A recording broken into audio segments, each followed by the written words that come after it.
appreciate it. Yeah. We're live. All right, what's going on, D-Bags? Hope you guys are doing well. We're back here again with another episode 223 to be exact, of the dtalks podcast. I'm your host, Darren, Rita. Feel free to connect with me at any of the links down below. And if you're new here and you enjoy music, podcast, hooping, or comedy, do consider subscribing. We've got a whole lot of that going on around here. And when you do subscribe, leave a like or hang out with us here in the live chat like you're going to do today. Helps us share conversations and laughs with more people. So do consider doing that. We also recently got our first super chats the other week, and we are able to accept those now. So if you want to support the channel that way too, you can as well. Now, before I can introduce you guys to my guest this week and start getting to know him a little bit better, got to talk to you guys a little bit about your personal grooming, because I'm telling you, you're not doing it right. Okay, we've all been there before. You waited a few weeks too long to trim the hedges. Now it's date night, and that cutesy little rainforest you had down there, it's not cute anymore. It's disgusting. It's scary. It would be censored if it was on television. Let's just say that. It's not looking good for you. So what do? You reach for that cheap razor you got, Kmart, blue light special. You start hacking away, and you realize you're playing a dangerous game. You don't got to do that anymore, okay? You got to go nuts. Go Nuts is a first of its kind revolutionary personal grooming device specifically for below the belt, but you can use it in a whole other applications. It's a patented design. I've got one right here. I'm glad, again, you didn't touch this. I've been having to go over that with guests because people want to touch it, but I use this. This goes on my nuts, so do not touch this if you are ever on this podcast. But yeah, it's a patented design. It's changing the game. Circular, waterproof, a whole bunch of good stuff, features and whatnot. Go to thegonuts.com. Check that out today. You can use the code Rita47. We can save you some money, help support the channel as well. That's thegonuts.com. Check them out and get your grooming right, man. Stop messing around. Now, with all that good stuff out of the way, I'm pumped to be kicking it with my guest this week. He traveled here from Chicago today. I just found that out. Let's give a wet detox welcome to Ayman Kalada. Thank you. You're here, bro. Let's go. You're fucking out here, bro. I checked in your bio a little bit, and we've been talking a little bit off air. Yeah. You have been a lot of places, but now you're here on the Detox podcast. Yeah, I'm the Puerto Rican version of Pitbull, you know. The Puerto Rican Pitbull. Oh, shit. Okay. I get to keep the head, so that's the compromise. Yeah, that's the compromise. Hey, bro. I dig that. Yeah. Pitbull's got some hits, bro. You're in he good really company. does. Yeah. But I appreciate you being here, man. How you been today? I've been good. Fantastic. I'm so geeked to be here. So thank you for having me. Of course. And I'm just looking forward to the podcast, honestly. This is yeah. gonna be great. Busy day for you today? Not really? Not too shabby. I tried to go for a little run. Went for my little run, went and got my little haircut. Okay, you got trimmed up for today too. Trimmed up for today yeah. by my fellow Arabs and stuff. And shit. Yeah, man, it was nice. I don't know, Chicago is just a melting pot.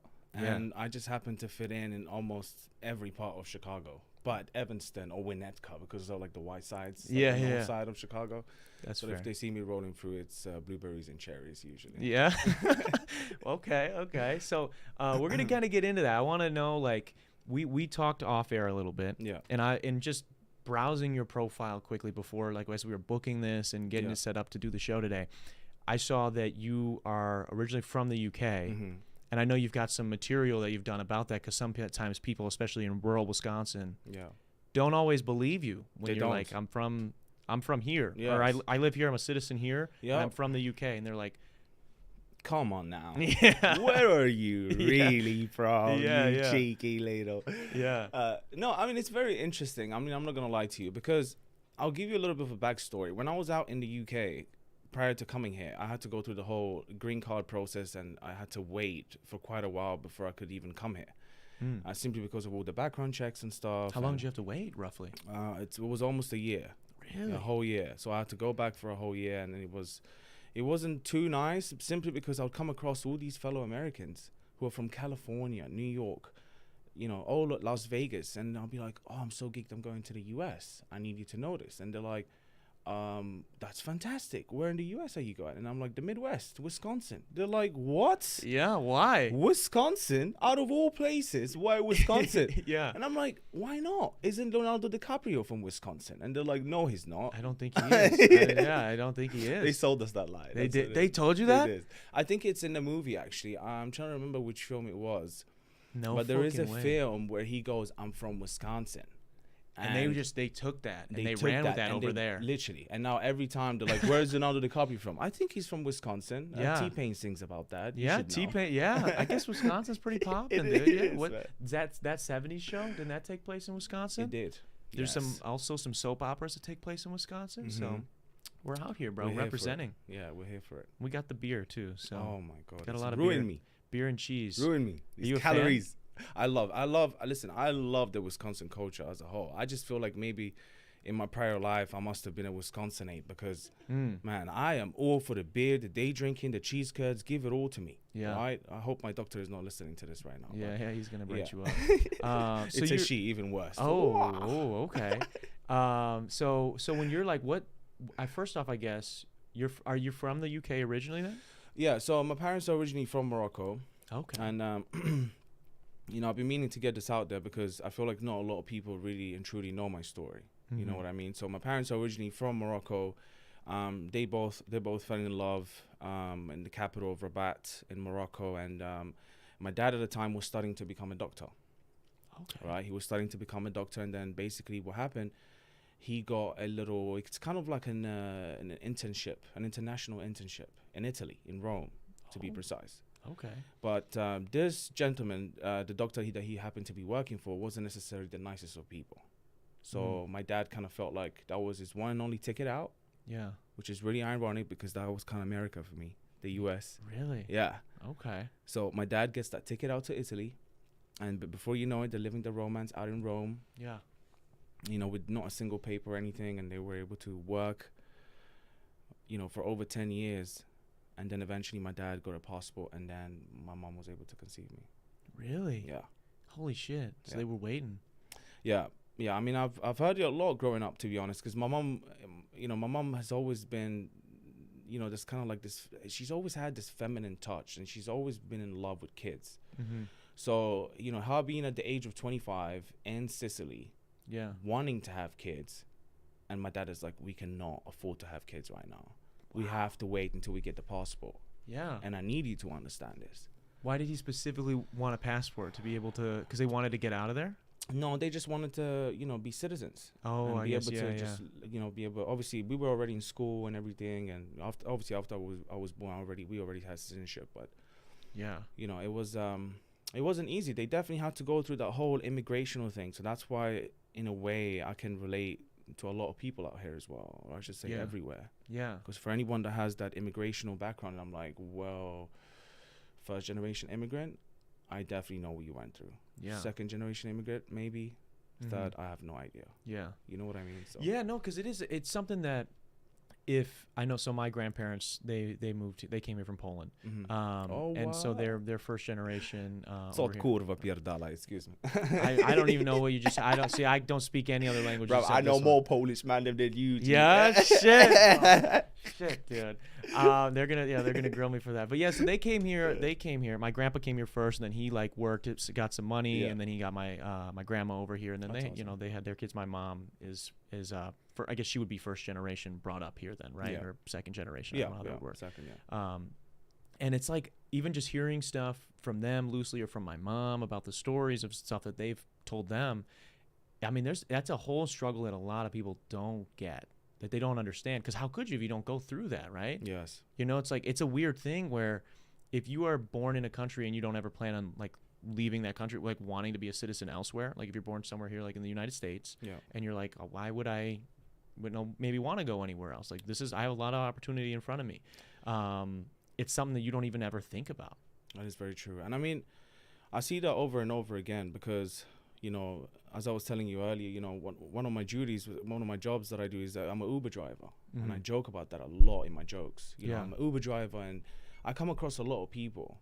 And the only few people that truly understand and grasp the true meaning of freedom are 9 out of 10 are usually people who either have traveled or are from another country.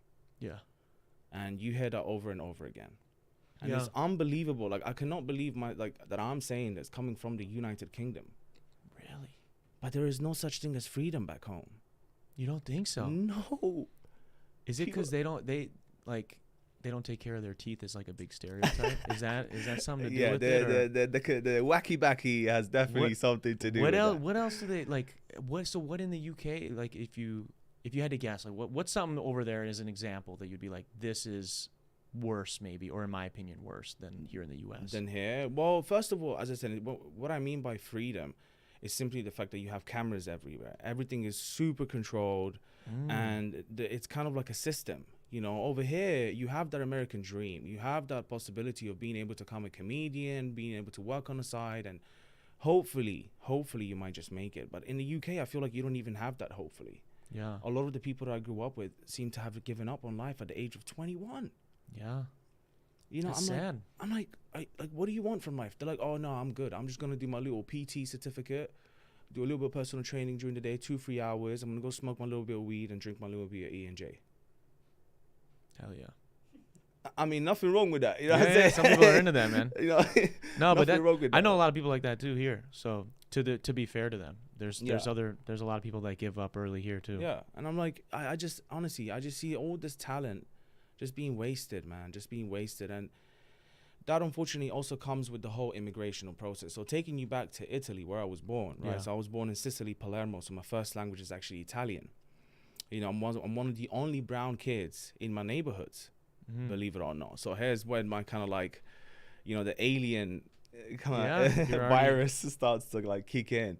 Because, I mean, I did get bullied. Yeah. You know, growing up there, if you're not from around there, you have a weird name.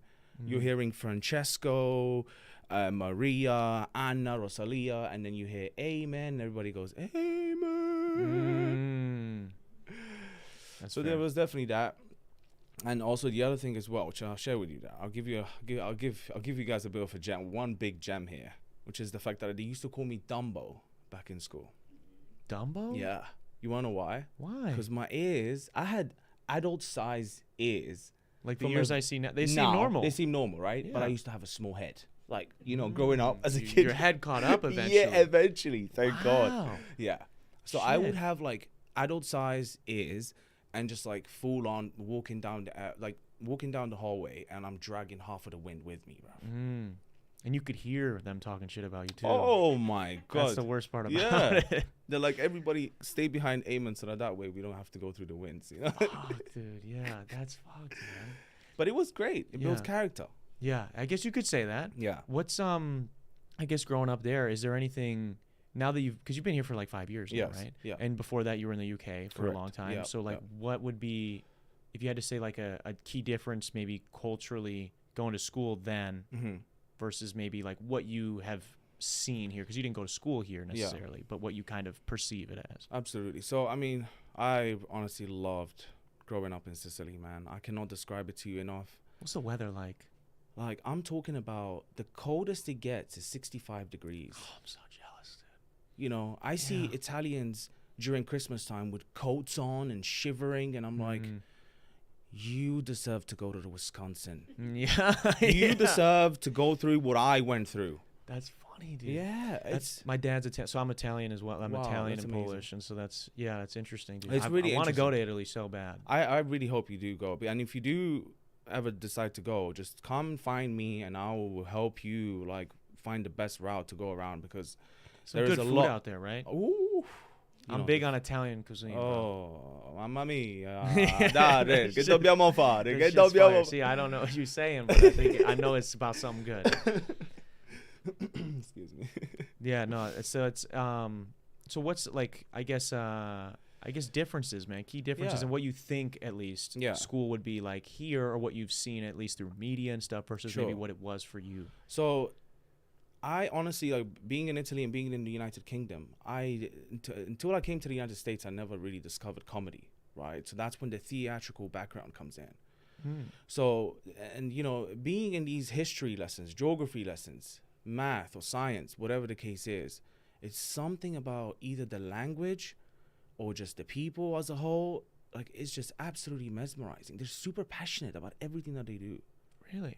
Every There single as thing. opposed to here or here? There. They are okay, supposed to everywhere, even the Yeah. United Kingdom. Yeah. Because I will talk about the transition and the differences within that as well. Yeah. But the craziest thing for me was like how Italians really didn't give a fuck. Yeah. Why don't they give a fuck, you think? Because tomorrow is not guaranteed. That's what they say. Yeah. If you ask them, if they see you stressed out, they're going to come to you and going to say, hey, come inside. I'm going to make you a plate of pasta. You know? That'll help Just sit anybody there. who's stressed out. You know what I mean? Yeah. Just sit there. Don't move. Yeah. 12 minutes. I'm going to be right back. Shit. Yeah, she's in there whipping it up and stuff. She comes in. Yeah. Here you go, my son. Relax. What's going on? Talk to me. Yeah. You know, you're eating. You're like, I'm going through a lot right now. Yeah, dude. Shit, bro. They got mental health figured out over there. You know what I mean? There's Yeah. none of that. We need some of that over here. Like, I never heard about suicide till I go to the United Kingdom. Shit, yeah. You know, people are happy that you have, great, levels of obviously vitamin D throughout the year. Obviously, I'm sure that takes the part. The ocean, you're surrounded by the ocean. Organic food. One thing people should know about Sicily, it's a volcanic island. Okay. So it has the Etna. It's one of the only few active volcanoes within Europe. Okay. And the food is absolutely mesmerizing. So I don't know if you noticed, but anywhere where there's like a volcanic, what's the right word? Kind of like just terrain, the vegetables just tend to grow with so much more flavor. Why is that, you think? I'm not necessarily sure, but I do know I learned that in school. Really? But it's like the minerals and stuff. It just kind of helps the terrain grow. Damn, bro. Like harvests even more vegetables and good vegetables. Damn, that's kind of cool. It's definitely, risk reward. Yeah. Being near one. But yeah. Absolutely. But shit, bro. If I could get some better pizza, bro. Oh, my God. I'm with it. Yeah, absolutely. Anything. And then, the theatrical background comes in and it's like, all right, we're getting into theater. What's theater? Theater is something where you can just easily hop on. And the thing that I really enjoyed the most is that my teacher would not necessarily force me to follow any script. Really? She'd be like, here's the script, read over it, and I want you to make it yours. That's got to be fun. You're basically doing a little bit of improv. Oh, my God. That was just amazing. You're telling me I can add more words to this sentence and I can take out this word and add a cheeky little word? Yeah. And this is happening when you're in Sicily? Well, I was in Sicily. Okay. So this is, from since I was born until the age of 14, 15. Okay. Wow. Excuse me. So you left Sicily when you were about 14, 15 to 14, go to the 15 UK? to go to the UK. 2009 recession. Yeah. That's a wild time in your life, man. Yeah. As a 14, 15-year-old, because again, I don't know. I know school structure is similar, but it's not exactly the same. But like for us, like if I'm 14 years old, like that's a freshman in high school. Yeah. So that's like my first year of, or is it secondary school there? Which I still don't understand how the American system works, because the Italian system is you have 1 through 5. So first year, first grade until 5th grade. That's how you guys would call that. And then you have 3 years. Like which junior are just high? junior high, for example, and then the rest you just go to college. That's the Italian system. Okay. Then you have the UK system, which is 1 through 7. Okay. Right? Yeah. And then from 7 until year 11. So we have year 1, year 2, year 3, year 4, year 5, Yeah. year 6, year 7. And then from year 7 on until year 11, that's pretty much high school. Yeah. You're a little older than in high school than we would be. So I was a little bit, I came in the UK, I came in year 9. Yeah. So it was hard for me to kind of break in. It's got to be tough. Yeah, because it's a tough age, like especially like around that high school age group. Like you have like friends that you've built, that you've been around a lot of your life. Yeah. It is difficult to meet new friends and to like you're saying, break into a friend group, because they're like, I don't need to know anybody else. These are my people. Absolutely. Especially I don't know where in the UK. London. In London. Yeah. Big city. Big city. Man, I'm thinking like, how big is London in comparison to like, because it's not like New York, right? But or is it? I mean, I would say it's, if I'm not wrong, it's about 3 or 4 times the size of New York. It's bigger than New York? It's way bigger than New York. Holy shit. I don't think I mean, if we were at the Joe Rogan podcast, I'd be like, Jamie, look it up. Yeah. No way, but, for real? Yeah, we have. Yeah, can we look it up? Yeah, I'll look it up. Oh my God, this is just we'll amazing. We'll go, is London... Yeah, dude, how much bigger is London? Bigger than New York. It came up, bro. Let's see. London's population was about 9.5 million. New York's was about 8.1. It is bigger. It is bigger, but it's not 3 times bigger. I'm sorry, I wasn't wearing my glasses. Yeah, but actually in like area, it's about almost double. Yeah, size. I mean, it's so huge. it's a little bit more sprawled out. Yeah, it's absolutely, like, in my whole life, like, living there pretty much, I've never seen the whole of London. Yeah. There'll be times until this day I could go there, jump on the wrong train, end up on the wrong side of London. I'm like, whoa, wowza, Yeah. where am I? Yeah. Man, London is just, oh my God, like, it's just so beautiful on the outside. Yeah. That's how I like to describe it. It is so beautiful on the outside. And there is something about it that obviously the Italians don't have, and there is something about the United Kingdom that is not going to have about the Italians either. You know what I mean? It's vice versa. Yeah. So Italians know how to live. They know how to dress. They know how to eat. Yeah. They know how to live. Yeah. You know, you don't find them, you know, like, just kind of like wasting their time away. There's always something going on. Yeah. And like you said, I feel like I've heard that before, that there is like a passionate, like there's something about Italians that they're like always very passionate about something. Passionate. It could be something completely different from somebody else. Absolutely. But they're into it. They're so into it. Yeah. And there is something about that just kind of stuck with me. Yeah. The food had to be a little bit of a letdown when you got to the UK. Oh my God. I found out they had mashed peas. Yeah. I was like, my brother, what's this? Yeah. What the fuck? They just Absolutely. put salt on everything. That's Disgusting. all it is. I mean, I haven't, until this day, I've never been to a single Italian restaurant out there in London. Yeah. I mean, I lied, actually. I've been to Vapiano's. Have you guys ever been to Vapiano's? No.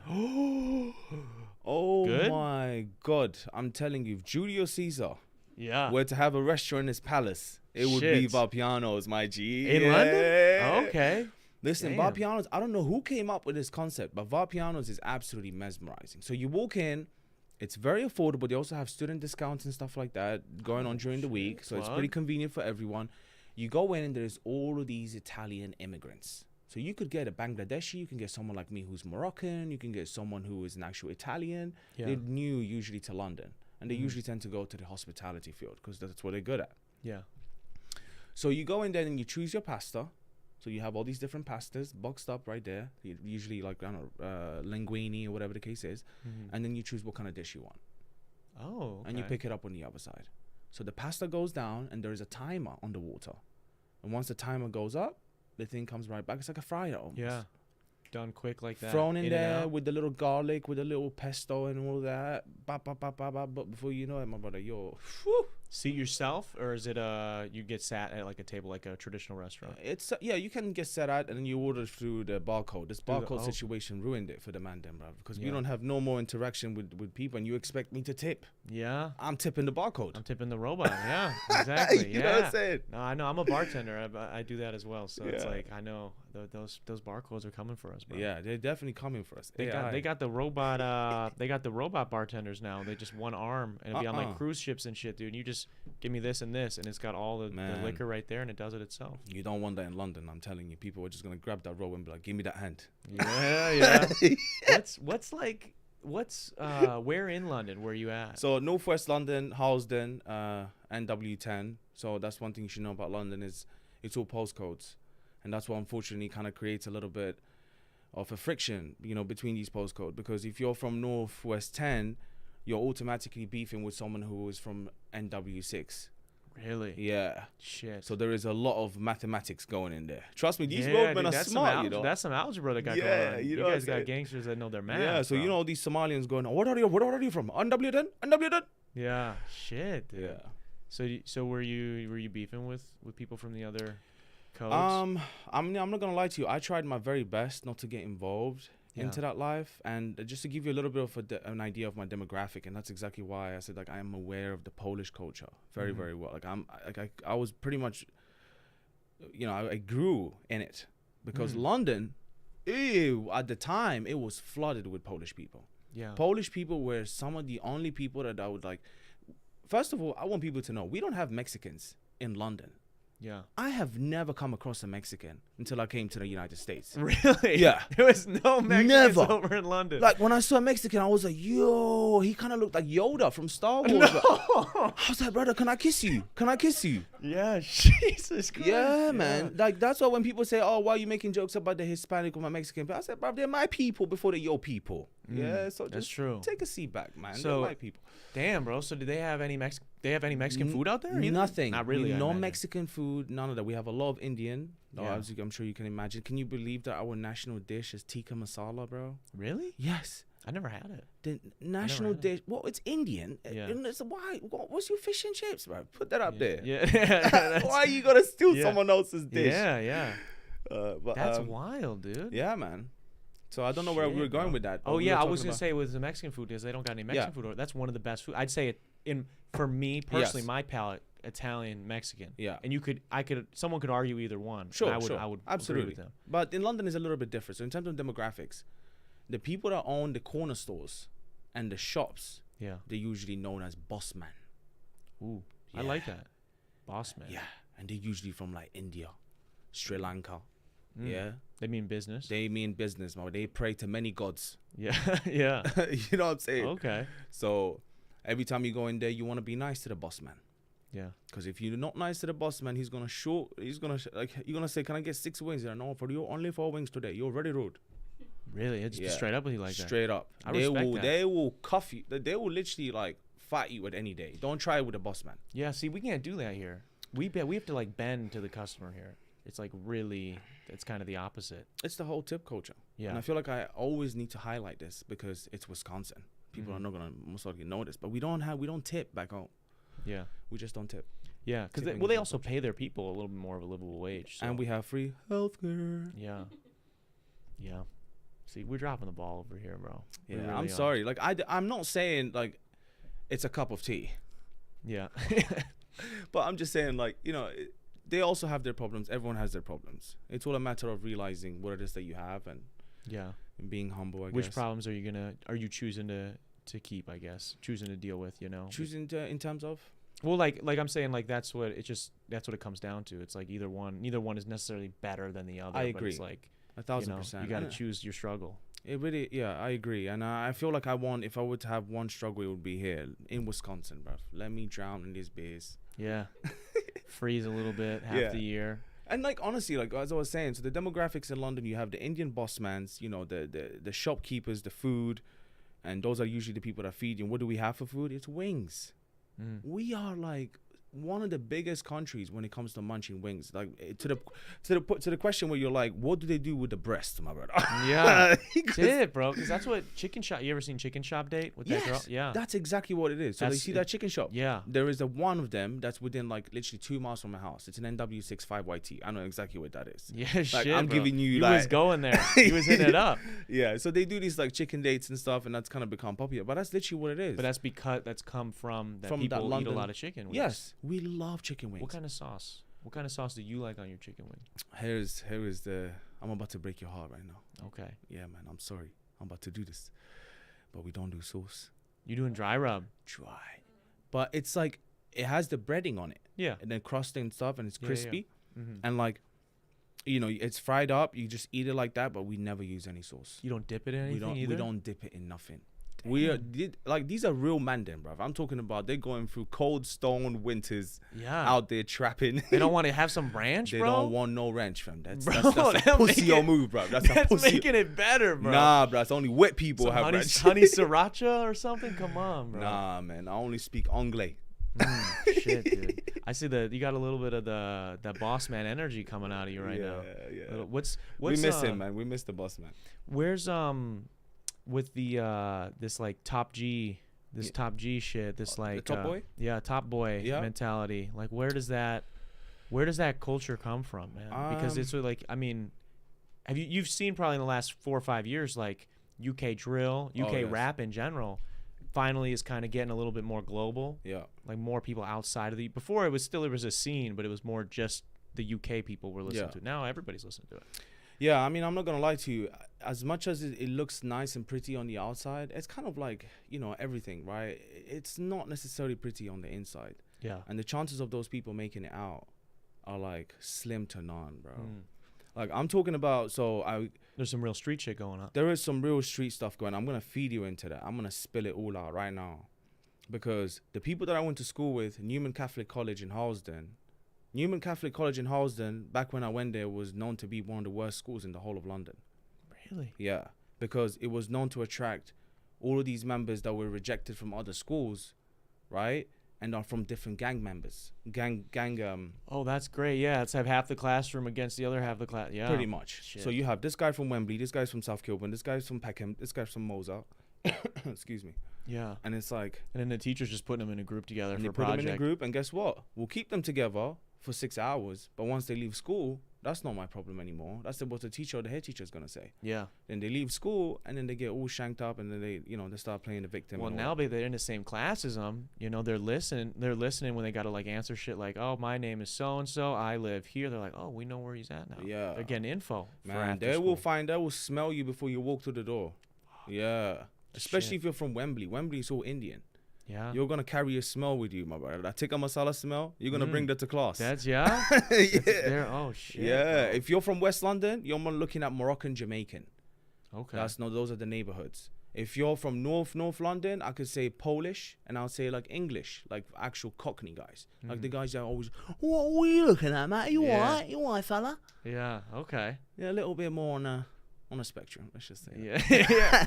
Maybe some inbreeding was going on. You know, potentially. Yeah. So that's wild. See, there's all these. I mean, it's like a melting pot It of really is. sorts, Yes. but it sounds like there's a lot of division, maybe. There really is. I wouldn't say I love the fact that you use division instead of segregation, because I didn't really know the meaning of segregation till I came to like Milwaukee, especially. Yeah.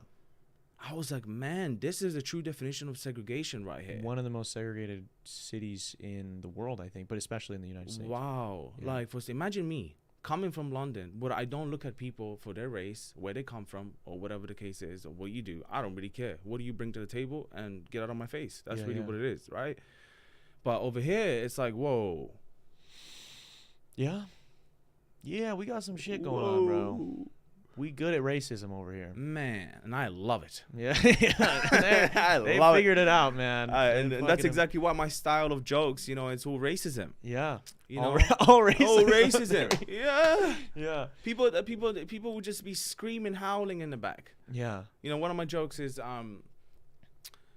I've just recently had a one-night stand, right? Okay. And he just so happened to be with a Jewish girl, Nice.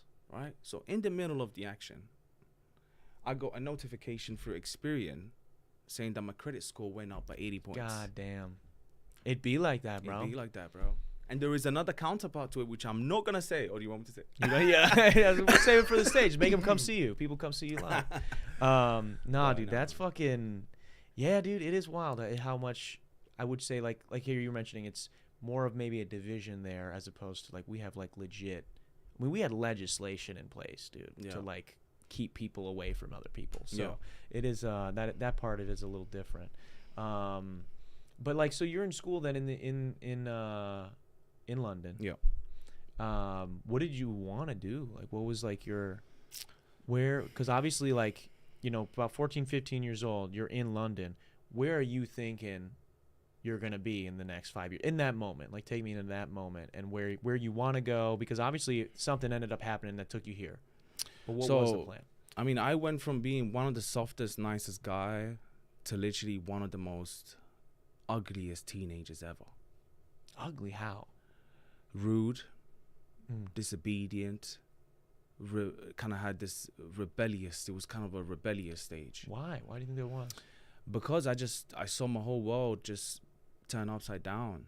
I went from like a sunny place where there was great food and people are generally asking me how I'm doing, to a place where I'm walking down the street, there's puddles everywhere, it's raining, people trying to rob me and stab me. Yeah. And I'll look over to the other side waiting for my bus stop, and people are like, what the fuck are you looking at, you fucking cunt? Oh yeah. You what? You want some? Probably catching a few more C words than, they throw that cunt word around a Man, lot. like it's nothing. Yeah. You People get weird about it over here. Man, it's breakfast time. Yeah. Cunty. Yeah. Shit, dude. That's what I get. I mean, dude, I could see you wanting to be a little being a little upset that you guys moved. What was the reason you guys moved? So it was the 2009 recession. My dad worked at a pharmacy, which he partly owned, and he was pretty much getting robbed by the Italian mafia, the Sicilian mafia, every week. Shit. And this is where, How's he getting robbed? Like they're just pulling well, up they're on coming him? in, they're putting up with masks and guns, and Oh, okay, that's how. Yeah. and they're like, Actually getting robbed. they're yeah. like, hey, and my dad is like, here's all the money, take all the money. Of course, You know, and this is the one thing I loved about my dad. It was the fact that he would actually take those cassettes, come home to us around 9-10 p.m. because it was a very long day, Yeah. and he would play those cassettes for us. The video a of it? video of it. And he'll be like, look what I did today. Jesus Christ, Yeah. dude. That's wild. And we'll look at my dad and be like, wow, Dad. You're that like, was, Dad's fucking that was sick, a Chuck bro. Norris move right Yeah. there. Shit, dude. Yeah. Wow. And then enough is enough. And they just had enough. Yeah. And they kind of, I don't know what it is, they smelt it. Something about immigrants, bro. You know, it's like kind of like sharks when they go through all these different seasons throughout the world and they kind of go to change oceans and stuff. Yeah. They were just like, it's time to go. They were like, it's time to go. It's time to go. And then you're in London then. So I'm in London. Both of my parents don't speak English. Okay. I'm the oldest of my siblings, oldest of 4. Yeah. And I am all of a sudden I find myself with all this pressure on my neck. Yeah. Are you doing okay in school? Horrible. Really? Absolutely horrible. Now just try to imagine this. We're in a class. Top boy scenario, right? There's just mandem everywhere. What's Mandem? What It's is like that? it's like the boys. Okay. You know, it's like there's just all these boys, like people who are from the hood. You know what I'm saying? Yeah, They're tough guy They're shit tough going on. guys, and they don't want to hear that soft stuff. Yeah. You know what I mean? So they're all interacting within the class, doing the homework, and there's gonna come a time where I'm gonna have to say something as well. Just gonna say, yeah, Mr. Kalada, go ahead. And imagine my accent moving from Italy to the United Kingdom. Yes, miss, I would like to say that I would like to highlight a very important point that's been made by our assistant here, the colleague, and they're like, whoa! Yeah. They're like, yo, my brother, why you sound like Mario, bro? Yeah. Shit, dude. People banging paper, just going, How long for you to pick up? Because now where your accent is at, Yeah. like how long do you think does that just happen over time subconsciously? So that kept happening to me in class, and I really, really struggled with that. So, man, I got to a point where I just stopped going to school. Really? I locked myself in the room, and that's kind of where my depression started, pretty much. Like, that was the root from school. Yeah, like, that was mostly. the root of my depression. Wow. Because the cutting point for me was when my dad bought me a new iPod to try and make me feel better about the whole situation. It was a new Eminem recovery album. Shit, it's a good album. I got a JVC headphones, bro, bigger than my head. Yeah, yeah. But not bigger than my ears. You're not afraid? Oh, yeah, not the ears. You know what I'm saying? Yeah, yeah. And here I am walking down the street, and my mom used to call me. She's like, are you landing airplanes with those headphones? Like, Yeah. what are you doing walking down the street like that? Yeah. And she called it out because I got robbed within 2 hours of her saying that, bro. Really? Yeah, I got jumped by 2 guys. They took the headphones? Yeah, man. I And the got iPod? robbed, fam. They took the iPod. Damn. Yeah. That's so sad. That's and, fucked, bro. And I was like, that was my only, like, bit of hope. Yeah. Was that freaking iPod. That's Yeah. all I had. It's that iPod. You know what I mean? Yeah, yeah. And That was a freedom for you. in that a was way. my freedom. It was it a was rite like of passage. it was like, okay, this world is horrible, but I'll tell you what, But I have this thing. I can escape. Yeah. I can do this. Eminem is gonna help me get through this. Mom spaghetti, I'm not bro. afraid. You're not afraid. Yeah, bro. Come That was on. you, bro. I could see. That That was was me me. too. I was there. I had a PSP. I had it on my PSP. What a good time. Yeah. But I didn't get jumped by Top Boys, so mine, I feel terrible. That's awful. No, but it's honestly, I wouldn't have it any other way. It really did change me because here's how it happened. They kind of just came up to me. They were like, "What's the time?" And I'm gonna feed you guys into this. If you're in London and you hear someone yelling from across the street or walking up to you and saying, "What's the time?" I know what time it is now. You keep it moving, my brother. Yeah. Wow. Because what's the time means, oh, my dear, the time is 6:49 and you're about to get robbed. Yeah. Really? Yeah. And They it's were just commonplace. Happens a lot. all the time. Yeah. That was a quick £60 for them. Shit. Yeah. What do you think about you know who Central C is? Oh, I do. He's popping. Legend. Now. He's Oh, yes. huge. Yeah, he's huge. Are you a fan? I'm a huge fan of that Sprinter. Come on. Yeah. Hey. Yeah. What's his big song? Sprinter. That's the one. That's the bitch is gay. Oh no, that's the other one. That's Doja Cat. Doja Cat. Yeah, that's Doja Cat. Yeah, but he's got the Sprinter now. That's like pretty much taking over many platforms. So yeah, it's great He's to huge. see. It's great to see because I never thought this would actually happen. Drake changed the scene. OVO sound. You know Yeah. what I'm saying? Came into London. yeah. OVO ting. You know what I mean? Mhm. And he just came out and he was like, "Yo, my brother, we got bread to make out here." Yeah. And I'm like, "Yo, why is Drake taking all of our money?" Yeah. Yeah. You know, and it's the Jewish guy that he is, bro. He's yeah, like, that's okay. what it is. He's Shit. like, okay, shalom, we're gonna make a deal, okay? We're gonna make a deal. Yeah. I take you to America, you pay me the money. Yeah. And He did. He put a lot of UK rap on. Skepta, Dave, now Central C, J Huss, legends. Oh my God, these people, you put them on the mic, it's just murder, bro. That's what's something. So like here in the U.S., Drake catches a lot of flack for that. Like a lot of people that are U.S. fans of hip hop, they'll be like, "It's so corny. He's just trying to bite these styles." But I'm a big Drake fan. Yeah. We just saw him not. We I just saw love, him yeah, I over the love summer. him, Drake. I love And Drake. I've always seen it as like more of, he's got this huge audience already, right? And if he sees some people doing some cool shit over in the UK, over in London, wherever, and he's like, okay, I think they're fucking dope. I think what they got going on is cool. Why don't I do something with them? Because then it's going to put them on to all my fans. And yeah, he's going to get some fans from their fans too, you know, but it's like he's putting somebody else up on this pedestal and giving them a chance to be seen by a worldwide audience, I agree. as opposed to just the London, you know, I'll rap tell you scene. what, he's an entrepreneur. Yeah. How could you blame him? If you had all that money in the world, and that's what people don't understand, it's like, just worry about your own problems, my brother. You know what I'm saying? Like, your credit score is nowhere near 600 and you're worrying about Drake. Yeah. Yeah. You know what I mean? It's like, I don't know. And I feel like that's when the whole anxiety situation comes in. Like, don't get me wrong. I was someone who suffered from, you know, a lot of anxiety. But the moment I learned the secret to the power of now, it was the moment everything in my life changed. And, you know, that happened several years throughout. So I went and studied hospitality, actually, because I felt like... You can study hospitality. Yeah. Then. So I studied travel and tourism. That's really that's what we call it. It's pretty much hospitality. Yeah. And I studied pretty much to become a cabin crew. Okay. So I've And got like, qualification in a cabin crew, in a college, and it's like a METC. Yeah. Pretty much. It's the City of Westminster College. That's the one I went to. Yeah. That's where I had my first cigarette. Shit. Yeah. You know, and that's when I started discovering the power of the gel. Oh, yeah? Yeah. Gelling up your hair? Gelling up my hair and that, walking up to the ladies. Yeah, smelling good, Yeah, feeling smelling good. good. I'm trying to refrain that Italian accent in the back. Yeah. I'm like, what's going on, baby girl?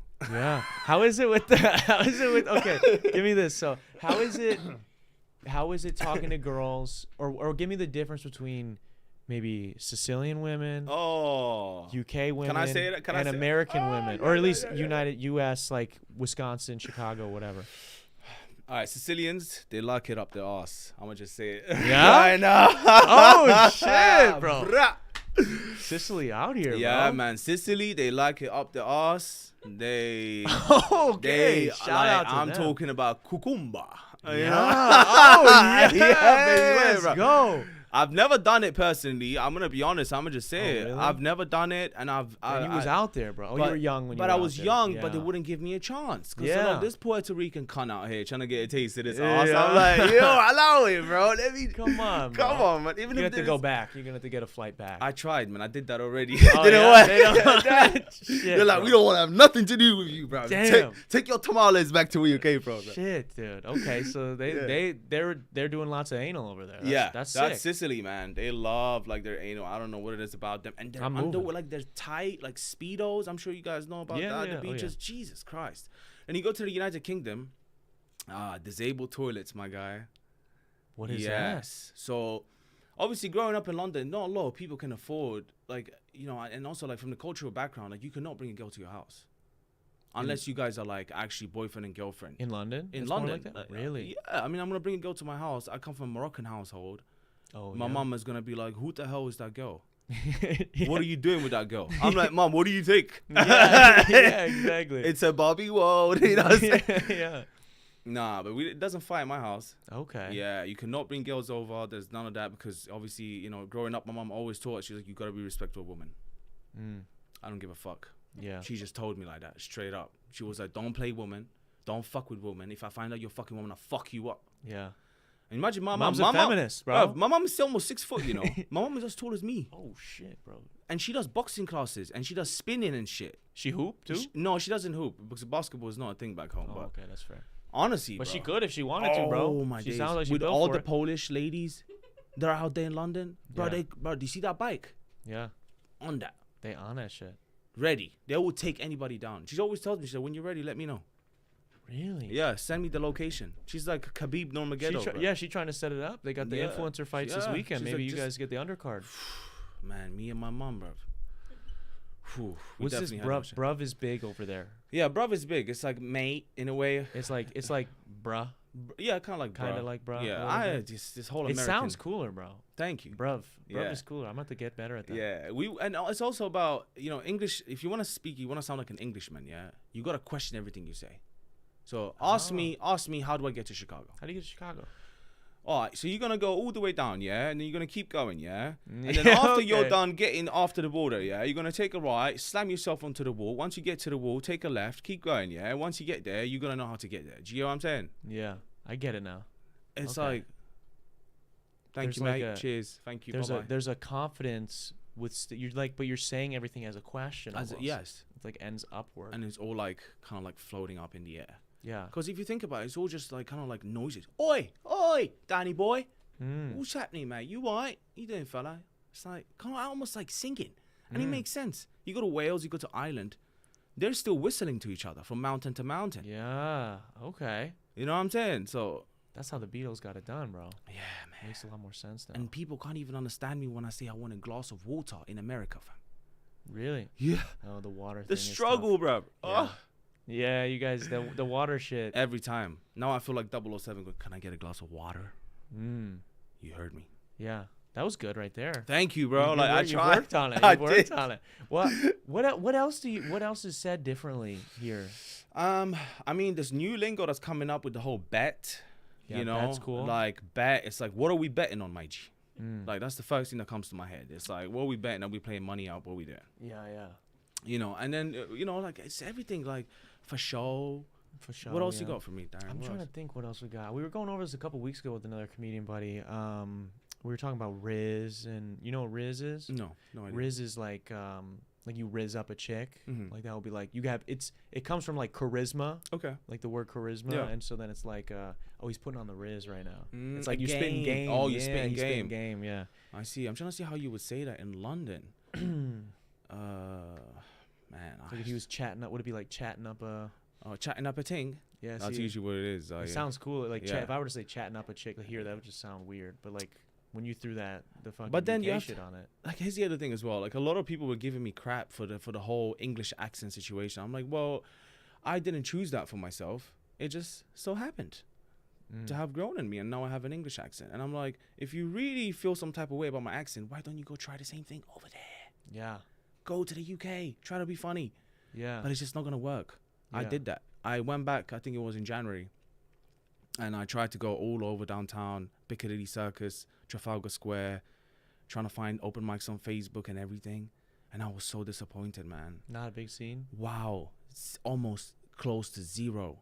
Wow, that sucks. It's so sad. It's to the point where I was like, man, I should move back and open a freaking comedy club because I'm going to make bank. Yeah. Well, I think too, it's interesting because UK, at least from a normie, like a general consumer of comedy perspective, right? I feel like they're more known for like a dry humor. Indeed. Like, you know, Absolutely. like more Jim like Carr.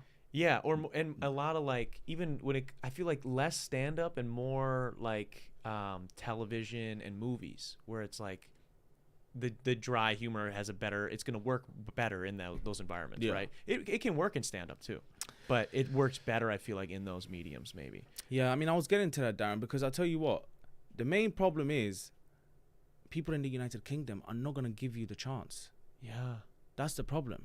They're so, it's like, I like to compare them to people from Illinois, the Fibs. Yeah? Yeah. Same attitude. Really? Yeah. What People giving you the finger, people wanking you. I'm like, bruh. I had a guy, because I cut him off, come out of his car and spray me up with moisturizing cream at a roundabout. Okay. Do you see what I'm saying? Yeah. And he was a black guy too. I'm like, my brother, you need the cream more than I do. G. Yeah, shit. Bro. You know what I'm saying? Dude. That's the next level, bro. Yeah, People G. getting pissed. I'm like, bro, I feel bad for your knees now, bro. What's gonna Yeah, happen like, there? Oh shit. Bro. Yeah, Joking. you're gonna need that, bro. Dude, I get ashy elbow bad, bro. You do? Yeah. I don't get ashy. I mean, I only get ashy in the wintertime, to be honest. That's the winter. It's only in the winter. Yeah, but during, I I mean, summertime, if you see me getting nice and charcoaled, you know, Yeah. by the pool and stuff. I And feel that. That's a vibe. it That's a really whole is. vibe. I'm all about that. Cocktails. That's My last name is Kalada. Aperol Pina Spritz? Colada. You do the Aperol Spritz? That's big the over in- digestives. Oh my god. Yeah, the It's a aperitifs. digestive. Did you know that? Yeah. Yeah. It just kind of help them digest all the food and stuff. Yeah, there's a couple other Campari and shit too is big. Yes, Campari is big, and there is another one that was my dad's favorite.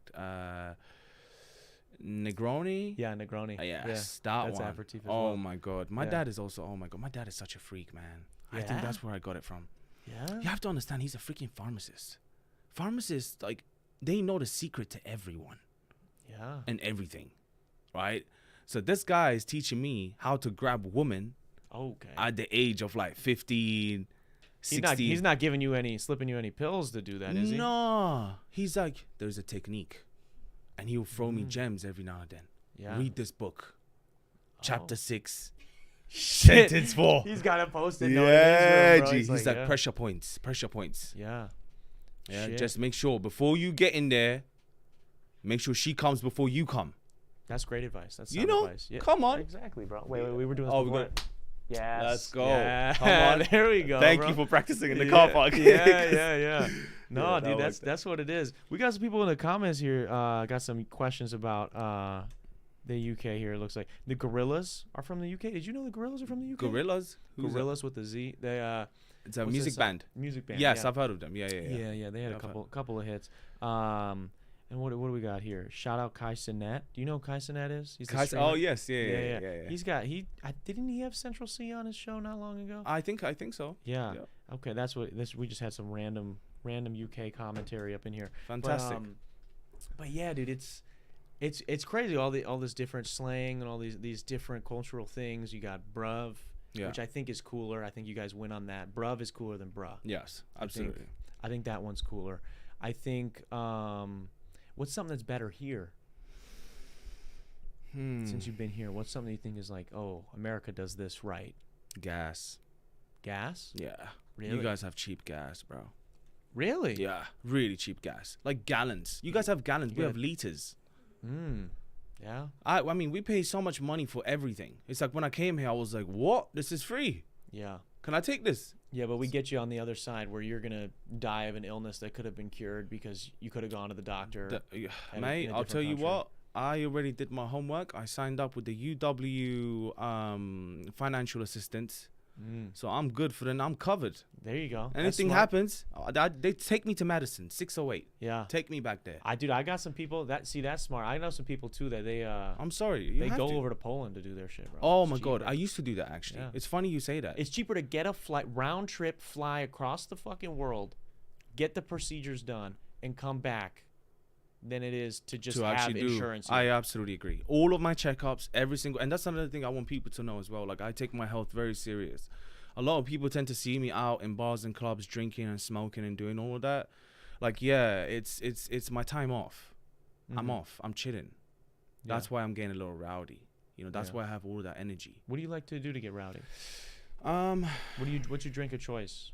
That's a really good question. I'm not gonna lie. These mamacitas got me into tequila, bro. Tequila? Yeah, man. Yeah? That Casamigo. Casamigos, yeah. You just do it straight, or what do you do? Do a margarita or something? And also, it's like kind of like a flirting way for me to also pick up women as well. It's like let's get sex on the beach. You know what I mean? We don't have a real beach, but we have Bradford Beach. Yeah. Go on. Bradford get Beach some. is out here. Go on, mate. Come on. Yeah. It's there. Let's go play with the duckies. Yeah, they got shit, dude. So there's that. Tequila, I mean, it's absolutely mesmerizing. And it's also one thing you should know that the alcohol is different from the United States with the United Kingdom because of the European regulations and stuff. Yeah. You guys obviously tend to put so much more sugar and it's so much less diluted. Yeah. No, more diluted. More diluted. Yeah, we put sugar, coloring, everything in that. Then you go to like Poland. That's why like my favorite beer, it's the Polish beer. I drink two of them. It's the one that starts with the Tyzon, Tyzon, and the one that starts with Zyski. It's like ZY. Sounds Polish. Oh my God, bro! Hands down, 5.7%, $4 for 4 cans. My G, get that PBR out of your fridge, my brother. Go indulge in some European finesse. Yeah, shit, dude. They got some. I've heard drinking over there is very different. It really is. I mean, it's a pub culture. I mean, people here tend to just want to get fucked up. That's really what it is. You know, I've never blacked out till I came to Wisconsin. Just imagine that. We'll do that to you. Oh my God, I can't wait till we get onto the other side. Like the story, man. Oh my God, getting to Chicago from London. So how do we get there? What ends up being the reason that because you're in school, you're going for hospitality. Yeah. What is the decision that makes you be like, all right, I'm off this. I'm going to the States. Yeah. So what happened was my teacher was a cabin crew teacher actually, and talking to her and getting very close to her eventually. And also, she was so bloody hot. Oh my God, she was so good looking. It makes it easy to focus. Listen, I was focused. I have a lazy eye. My lazy eye Cured itself. Cured itself for the whole of that period, my G. Yeah, shit, bro. You know what I'm saying? Yeah. Like, there was multiple people paying attention, not just me. Yeah, yeah. And she told me, she was like, you don't want to go in the cabin crew world because unfortunately the diet back in the day was so bad that she ended up in the hospital. Really? Because if you think about it, cabin crew, the cabin crew attendants, like, they eat like shit, bro. I was gonna say, is this like cabin crew, like on like cruise ships? On and, like planes. Or on planes Yeah. and shit? Oh, okay, yeah. So crisps, chocolates, you know what I mean? That's like, all you got. That's all that's there. that's all that's there. So she ended up in the hospital. She was like, okay, I'm not going to do this. I'm going to go teach this instead. And she was still hot. And oh my God, listen, even without a pancreas or anything, I'll still take that. Bro. Shit, bro. Respect, dude. I respect that. That's a different level, bro. Because I tell you what, if I wasn't eating right, I didn't eat before this, and I'm feeling a little less attractive than I normally would, right, dude? That's crazy. She was going through that. She was still dying. Yeah, she was. Oh my God, gorgeous. I hope she finds this podcast. Let's go. Come hit me up, bro. Yeah. My milfs. Yeah. Milfs are my cup of tea. Okay.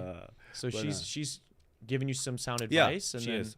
she's like, "Hey, she's like, I don't think you should do that because you're just gonna pretty much destroy your own health, you know." And I kind of took that and ran with it. And I also realized that within the tourism industry, unfortunately, it seems as if there is not a monetary reward. You know what I mean? Like, because like you don't really necessarily get compensated like you should. I agree. That's the only, in my opinion, from what I have seen, especially when you look at like all-inclusive shit. Yeah. You look at whatever, which like, if you're gonna go on a trip, all-inclusive is fucking great for you, right? If you're like paying for it, but there's no way you could realistically be able to pay everybody what they're worth if you're paying $1,000 for a week vacation. Yeah. With all drinks and food included. I agree. There's no way everybody that's fucking working there, that one person's just there to fold your fucking clothes or fold the towels. There's no way that person's getting paid a livable wage. Yeah, I agree. And that's really what made me get out. But I'm not gonna lie to you. Some of the friends and the people you meet in these like holes in the wall, pretty much, are some of the best people ever. Yeah. You know, like I've met people from Holland, South Africa, people from just all over Europe, coming in there for one purpose, and it's just to create a future for themselves.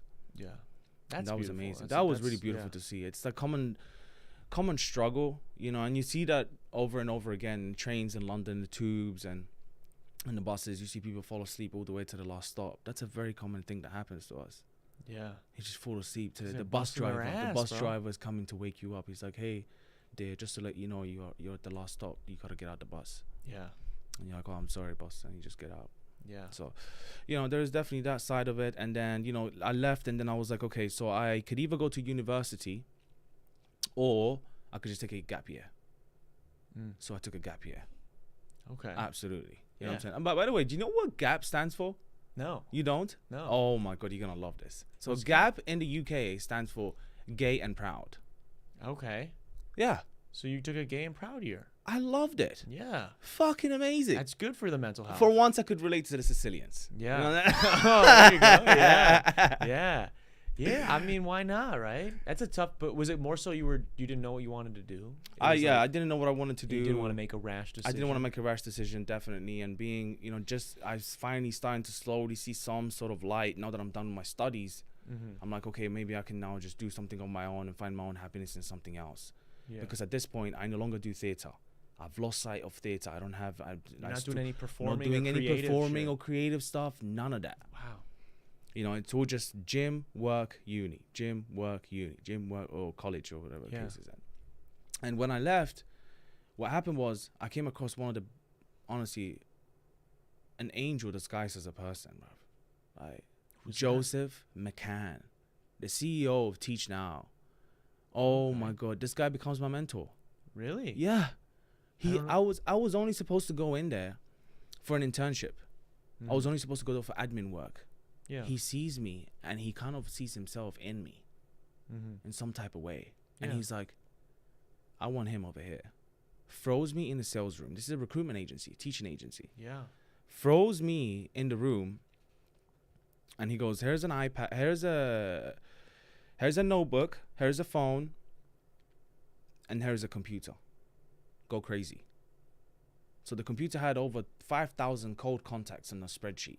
Yeah. And I had to call all of these people and leave a voicemail. Yeah. And hopefully these people call me back so that I can provide teachers for these schools. You know what I mean? Yeah. And then Joseph is like, you know what, Ayman? I'm about to show you something that you've never seen before. What was that? Comes and grabs me on a Friday. I've never been to a really like an actual proper nightclub before. Yeah. We go out with the whole team. We go get Indian at the local pub. Absolutely amazing. Goes and buys a brand new Mercedes E350 convertible. He's like, you ever drove in a Mercedes before? I'm like, no. I drive it, and I do the most brownest of things. Because of all the excitement, I farted. Jesus Christ. In his Mercedes, dude? Bro. And bro, the driving ripping seat. Ass in my Mercedes, you bro. know what I Brand mean? new. He just like, bought. I was like, Ayman, you had one job. Yeah. You had one bloody job. Yeah. And you messed it up. Yeah. But that's okay. Because you know what? He didn't still smell whipped it. it, He though. You did still all got the to do it? cocaine and stuff. So he does cocaine. Okay, The so Charlie. it's all right. Yeah. So he was good. So I'm joking. No. I love you, Joseph. But no. So yeah. So he was my mentor pretty much. And drove that beautiful Mercedes and then took me to Egg, right? To a club. It's like the number, honestly, it's the number one like EDM club that we have in London. Okay. It's called Egg. And it's like, It's a cool name. It's... Is it shaped like an egg? Well, all I'll tell you is this. I just remember walking in. I don't necessarily remember walking out. Yeah. So that was... So it was a good time. It was a great time. And seeing the power of money, that night, I feel like it really changed my life. Because here we are drinking from one pub to another, absolutely drunk. We get to Egg at like 3 a.m., 4 a.m. Shit. She's like, I'm sorry, we're not letting anybody in. This place is open till 7 a.m. Yeah. Right? He goes, how much? She goes, we're not letting anybody in. He pulls out £2,500 cash, gives it to her, and she goes and gives us the biggest table in the whole place. Damn, bro.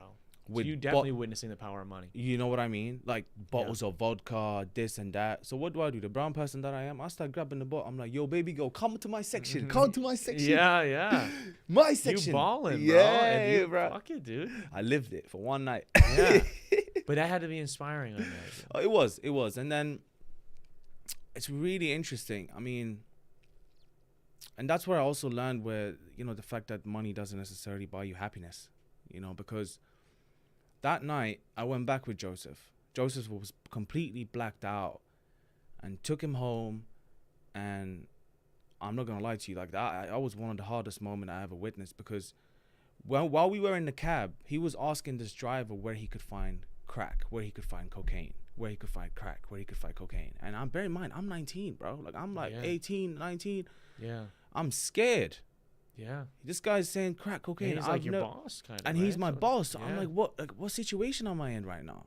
I'm middle of the night. I'm in the middle of Highbury in Islington. Yeah.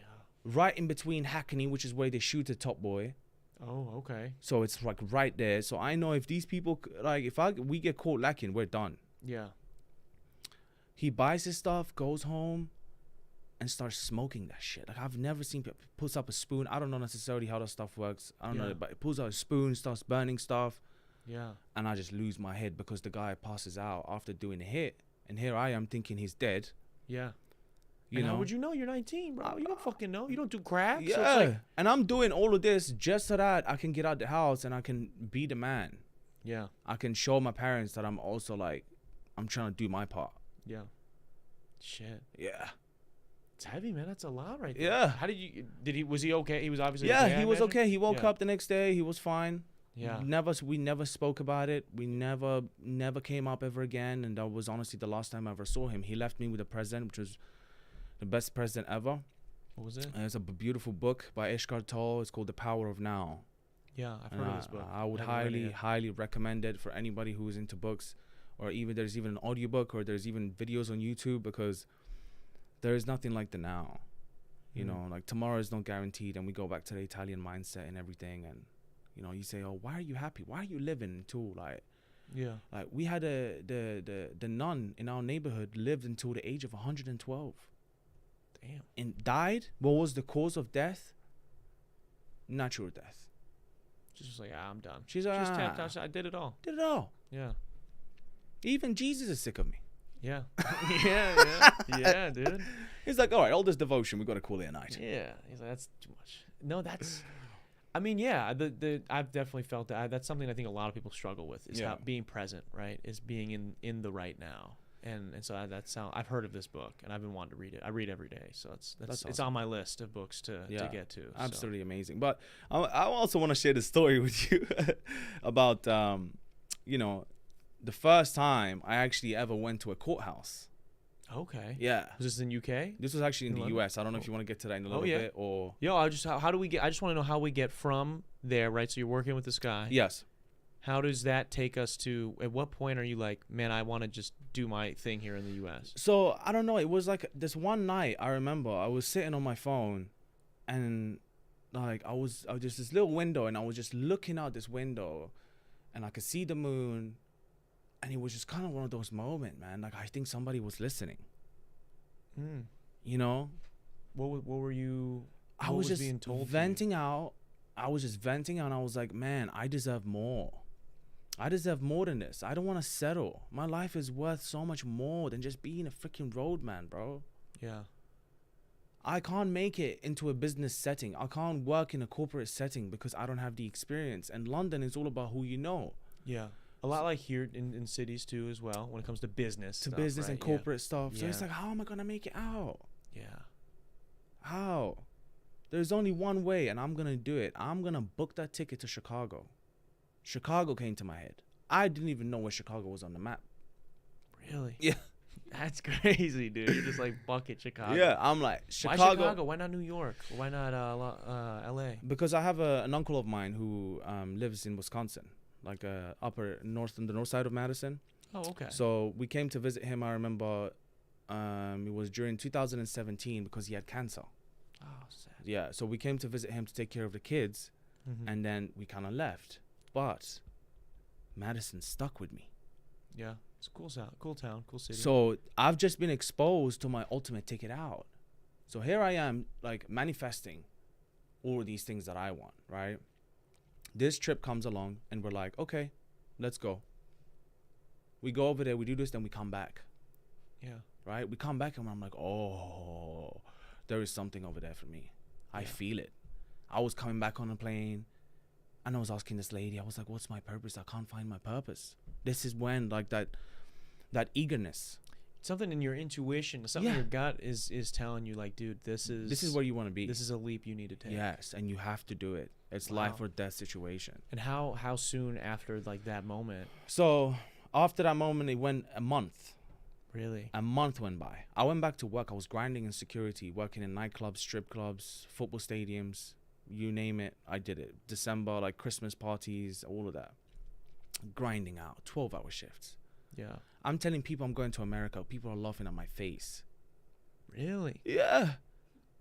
I'm telling Mandem, I'm like, yo, bro, I'm about to go off to Chicago. I'm going to change my life. Watch me. I'm going to do this. I promise you, like, nothing's going to stop me. They're like, yeah. Shit, dude. And you work in late night security. Yeah. 6 p.m. I remember to 6 a.m. What's something people don't get about security, about working security? I mean, like, what's something you guys would run into? What's like a general annoyance that you think most people don't get about working security? I mean, honestly, it's just not following the simple rules. That's why security, that's why people in security are always so grumpy and so mad. People are trying to push your buttons. Because people are just trying to push, and they're not necessarily trying to do that on purpose, right? Because there was one thing you need to learn, because that was my first ever incident with the police. You know, my first interaction with the police happened when I was in security, because you're pretty much working along the side with them, right? So privately. You were out here. Not only can you just be a security, you have to go get licensed. You have to do a 2-day course, pass an exam. Pass an enhanced background check, and then once that's done, you get the license, and then you can work in these places. Yeah. But here's what I didn't know, and I'm sure the same rule, goes here in the United States as well. When you work in a facility, right? Let's take for account a restaurant or a bar. Yeah. And I'm a security of that bar and restaurant. Yeah. Once that individual leaves the restaurant or bar, that's no longer my problem. Does that make sense? Yeah. Yeah. And I didn't know that. So 6 months into my job, I'm working at Mr. Fogg's Tavern in Piccadilly Circus, right? And never really had a call like that, to be honest. But this time it was Ayman. These 4 people didn't pay their bill, right? And this is kind of where I got a little bit too ahead of myself. Yeah. You know, it's kind of like Superman. I was like, yeah, this is my Clark Kent This moment, is my bruv. moment. I get to do something. You know what I'm saying? I was ready. I watched the videos, bruv. Yeah, I like, will take them down. Yeah. I had the Matrix coat as well. You know, that Neo out European here? Neo. Like, Yeah. oh my Trench God. coat. I was ready, but I was too ready. Yeah. Because what happened was I tried to restrain them outside of the venue. Right? Shit. And I was the one that flagged down the police. And the police are like, what the fuck are you doing? So the lady comes down, the officer comes out, she's like, all right, what's going on? I'm like, well, these guys haven't paid their bill. If you would like to come follow me, please, back to the pub and stuff. She goes, no, you stay right there. She goes and takes statements from them. Yeah. And now there is 4 against 1. Already not good. Already not. And I look like I'm from Cicero. You know what I'm saying? Yeah. So automatically they're like, all right, let's handcuff this fella. Really? Yeah. They That just was- booked you like that. Bruv, I was looking at the officer. I'm like, officer, are you serious right now? Like, you can see how drunk they are. They are absolutely wasted. I'm working right now. And I'm sober, G. Yeah. Like, I don't have a single drink in my system. And you're taking me down. Yeah. Oh, that was another letdown, man. That was another big hole that I ended up going in. Because now, not only am I booked, my mom doesn't know where I am. Nobody knows where I am. Yeah. You know, I come back home the next day at like, they released me and it was like Belgravia police station by Victoria. It was like 1 p.m. Yeah. So I'm there from 9 p.m., 10 p.m. I remember I didn't get it to like 11 and then they didn't release me until 1 p.m. the next day on bail. Really? Dude? Yeah. What was your bail? Do you remember? I don't remember. I think it was like It couldn't have been that much. 500, something, 800. Shit, dude. Yeah. That's fucked, though. That sucks. Yeah. Then you had to go to court, I imagine. And I had to go to court Yeah. and stuff. And here's where the most funniest of things. Like, this is what God works in mysterious ways. I'm a very spiritual person, not necessarily religious, but Yeah. very spiritual. But I like to believe in the universe and how mysterious the universe can be. Because I go up there with my solicitor. And I've never been to a courthouse before. Yeah. I'm scared shitless, right? I go up there with a suit, nice haircut, and everything. That's smart. That's You a know, I good way want to to look play it. presentable. I Yeah. shaved my beard. Yeah. Anti-terrorist vibes. You know what I'm Yeah. saying? Like, Okay, there you go. yeah, I gotta get there. Yeah. And then I go up there, and the whole time I am calling the judge, Your Majesty. Your Majesty. Yeah. So every time, every single time we go back and forth, Yeah, yeah. she goes, Mr. Kalada, did you follow them outside the pub? And I go, yes, Your Majesty, I did. And she goes, it's Your Honor. It just kept going and She's going. pissed, Bro, dude. it was not, she was at the beginning. And then after she realized, she's like, this kid is so, like, he's so innocent. He don't know. Yeah. He doesn't know.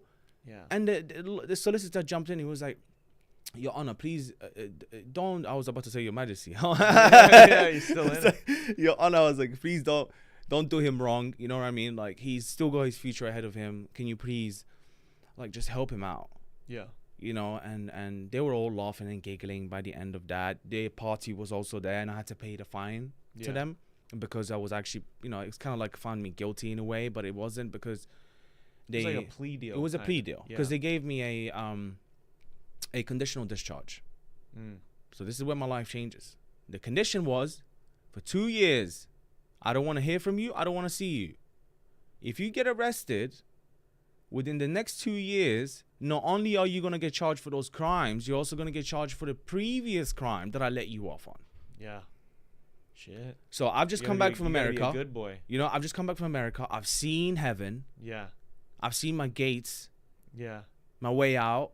And you're busting your ass trying to get work, you know, save some money, get to a point where you can do that. And then I get to in front of a judge, and the judge goes, I don't want to see you for 2 years. Well, I'm going to tell you right now, I'm going to commit a crime in the next 2 years. That's definitely happening. Joe Malone, I'm stealing the perfume from there at Westfield right now. Yeah. Like, Yeah. like Zara, we're popping those tags, my G. You feel me? Yeah. So what was the move? Was the move then, let's go to America? Yeah, Or- that's it. I £2,000 in my account. I booked a one-way ticket to Chicago. I didn't even tell my uncle. I didn't tell anybody. I refused to have their help or be involved in any of that because there was a lot of drama that got involved with my family drama. Yeah. Where they were like, we don't want him in our house. And they did that on purpose because my mom didn't want me to leave, obviously.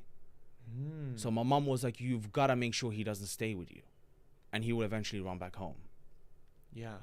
But what my mom didn't realize is that I wasn't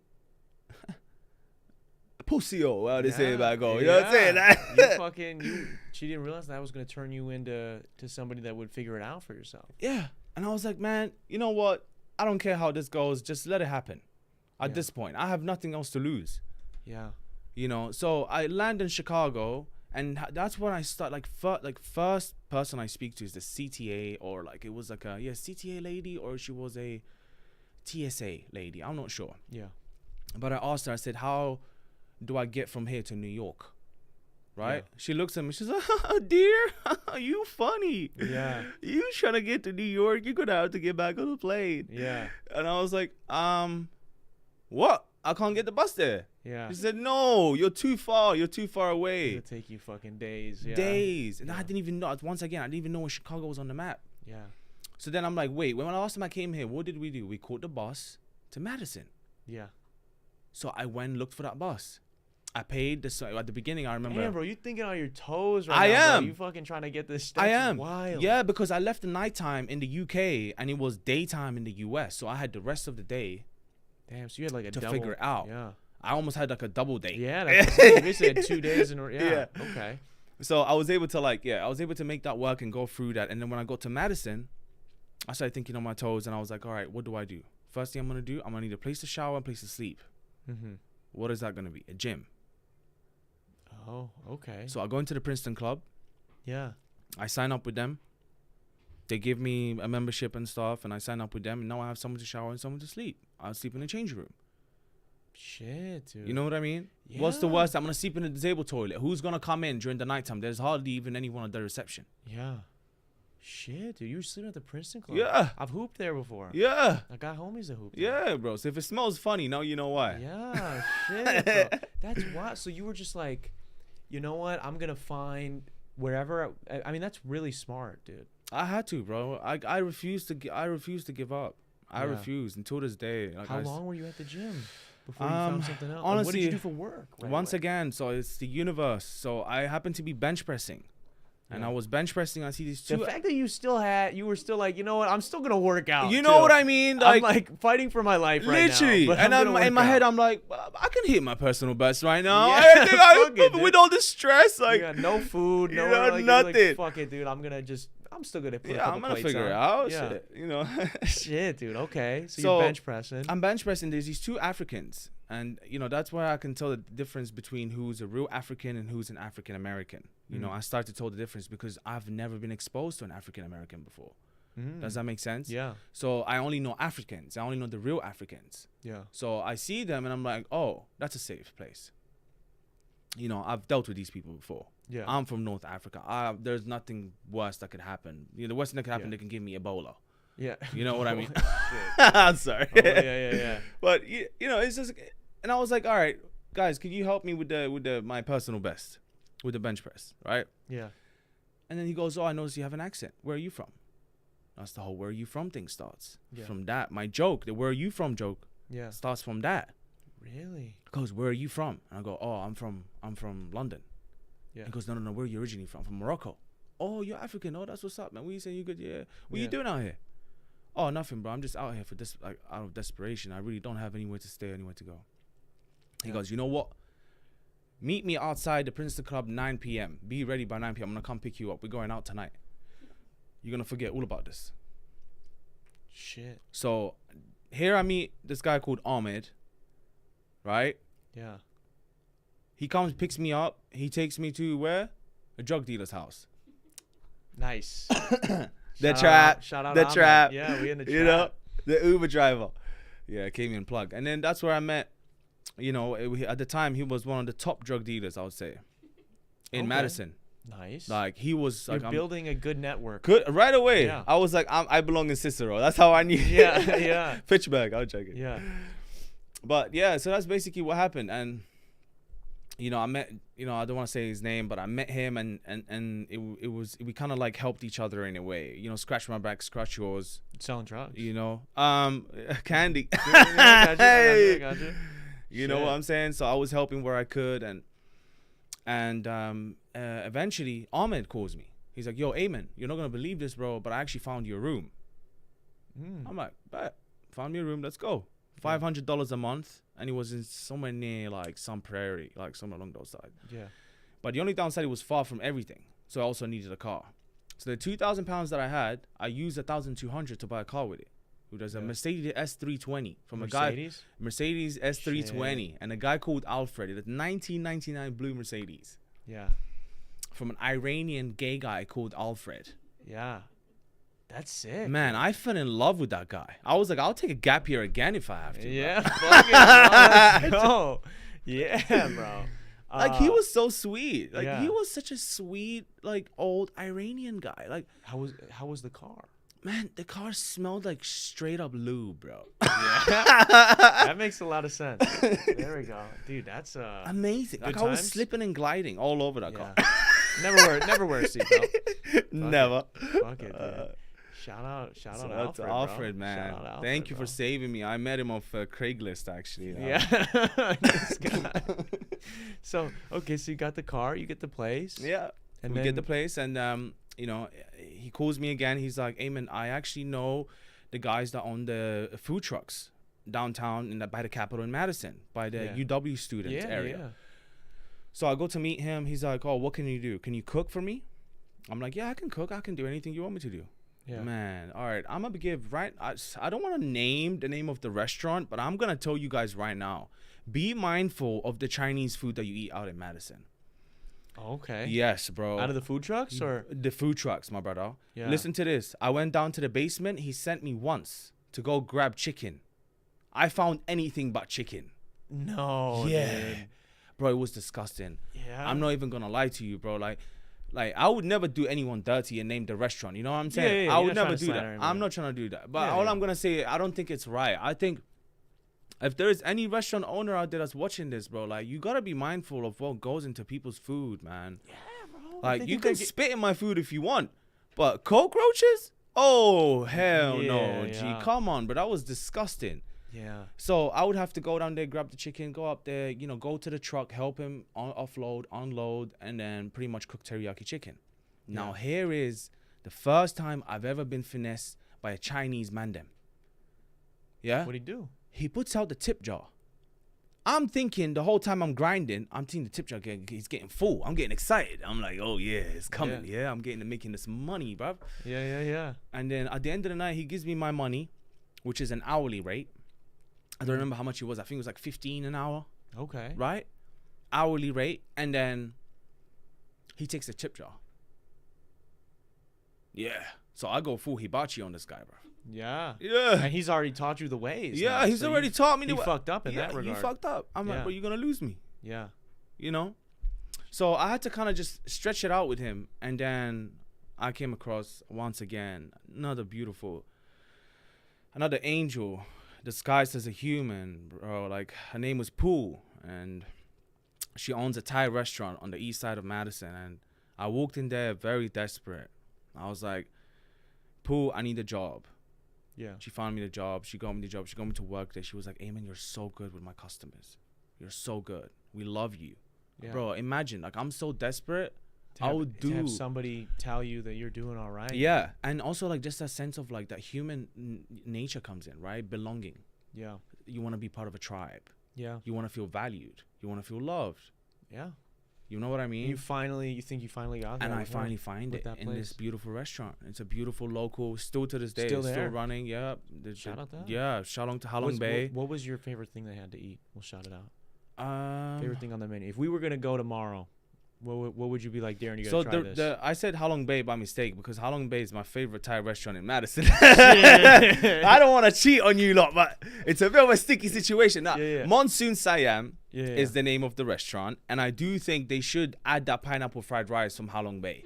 Just put it on the menu. Let me come back, man. Come on, Yeah. I miss you guys. Yeah. But you know what I mean. Like Yeah. Monsoon Siam is the name of the restaurant, and honestly, like the tiger fish, it's the most famous thing I think out there. The masaman curry, it's more with potatoes and peanut sauce. Oh, If you're okay. into that, then they have obviously tom kha, tom yum. These are coconut-based soups. One is Oh. spicy, one is regular, I would say.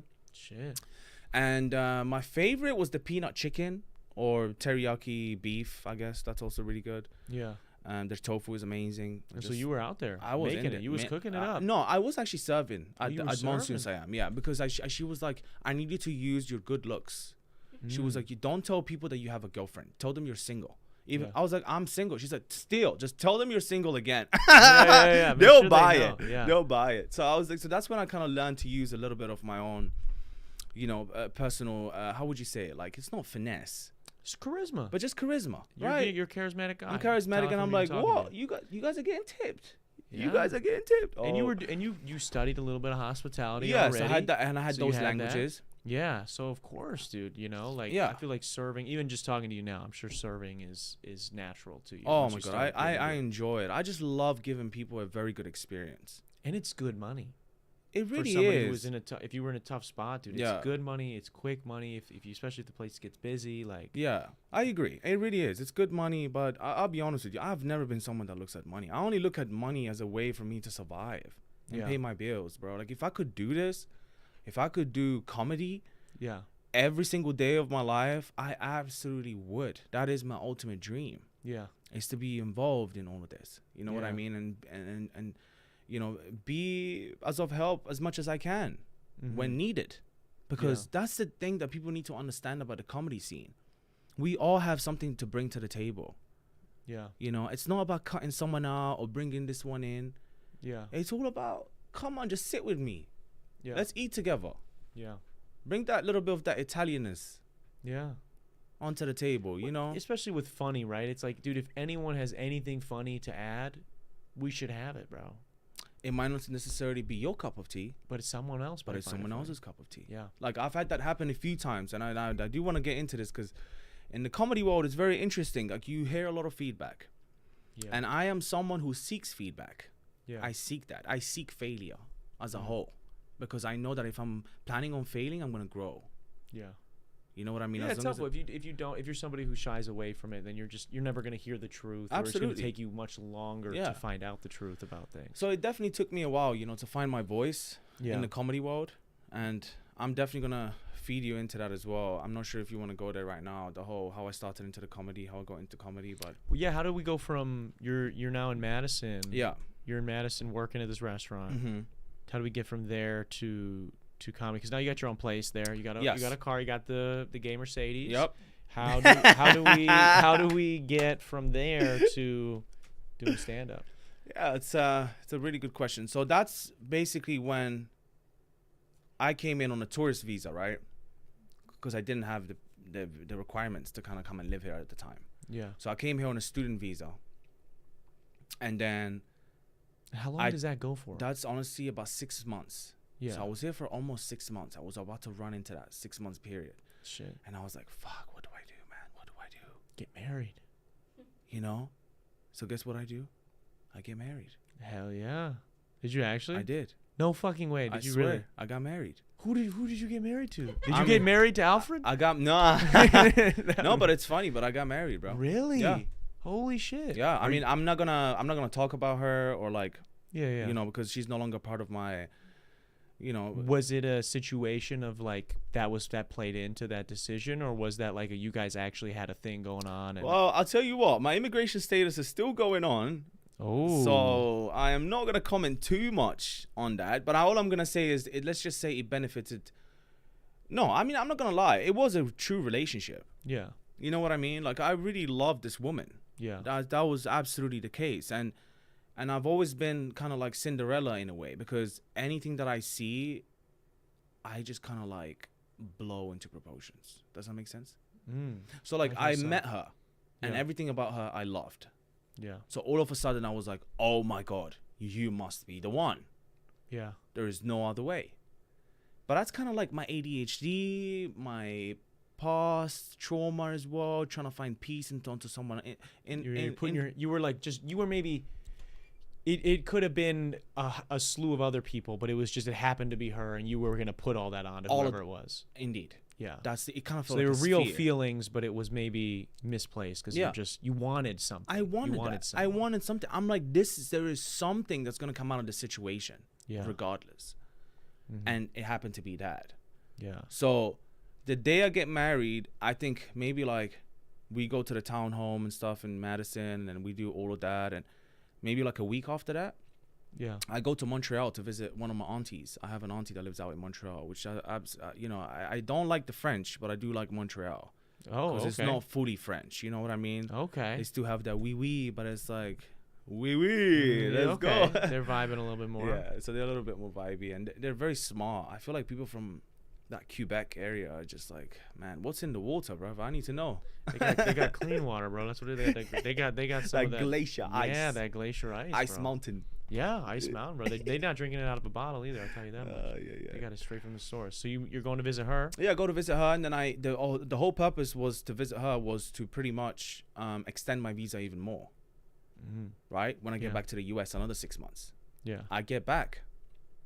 Immigration officer goes, "Where are you going?" "I'm going back to the US." "No, you're not." "What?" Yeah. "Go sit over there."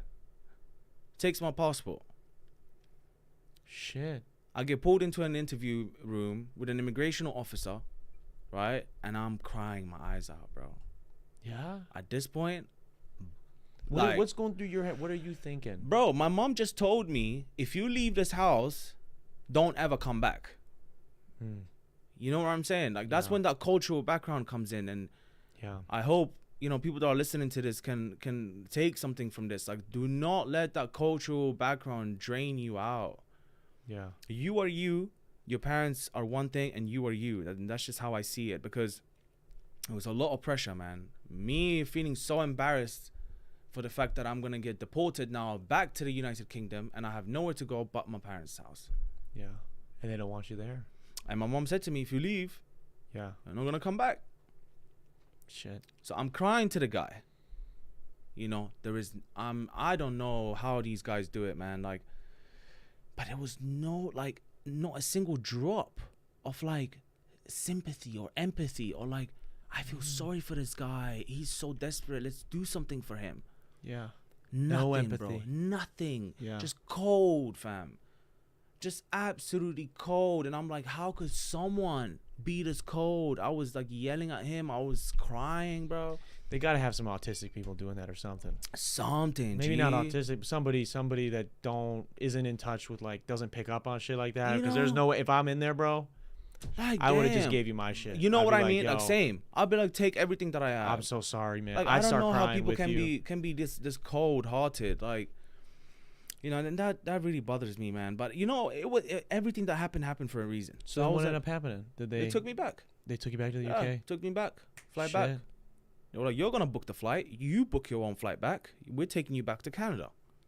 Fuck. They escorted me back to Canada. I go to the Canadian. I tell him what happened. He's like, oh, they do that a lot. The Canadian guy. Really? Yeah, he goes, yeah, Americans, they do that a lot. Yeah. Shit. Always sending people over to Canada, because it was on Montreal, was the French side. Yeah. And they have that French, that like a little bit of that superiority complex. Yeah. It's okay, my friend, just go, take your passport. You can go inside. I take my passport, I go inside. I call my auntie, she picks me up again. I'm like, yeah, I'm back again. She's like, oh, fuck. Yeah. We thought we got rid of you. Yeah. So that's when you realize you're starting to become a bit of a nuisance. That doesn't feel good. It doesn't feel good. No. And I know people say family this, family that. Bro, if your own family is your pockets, where's your money at?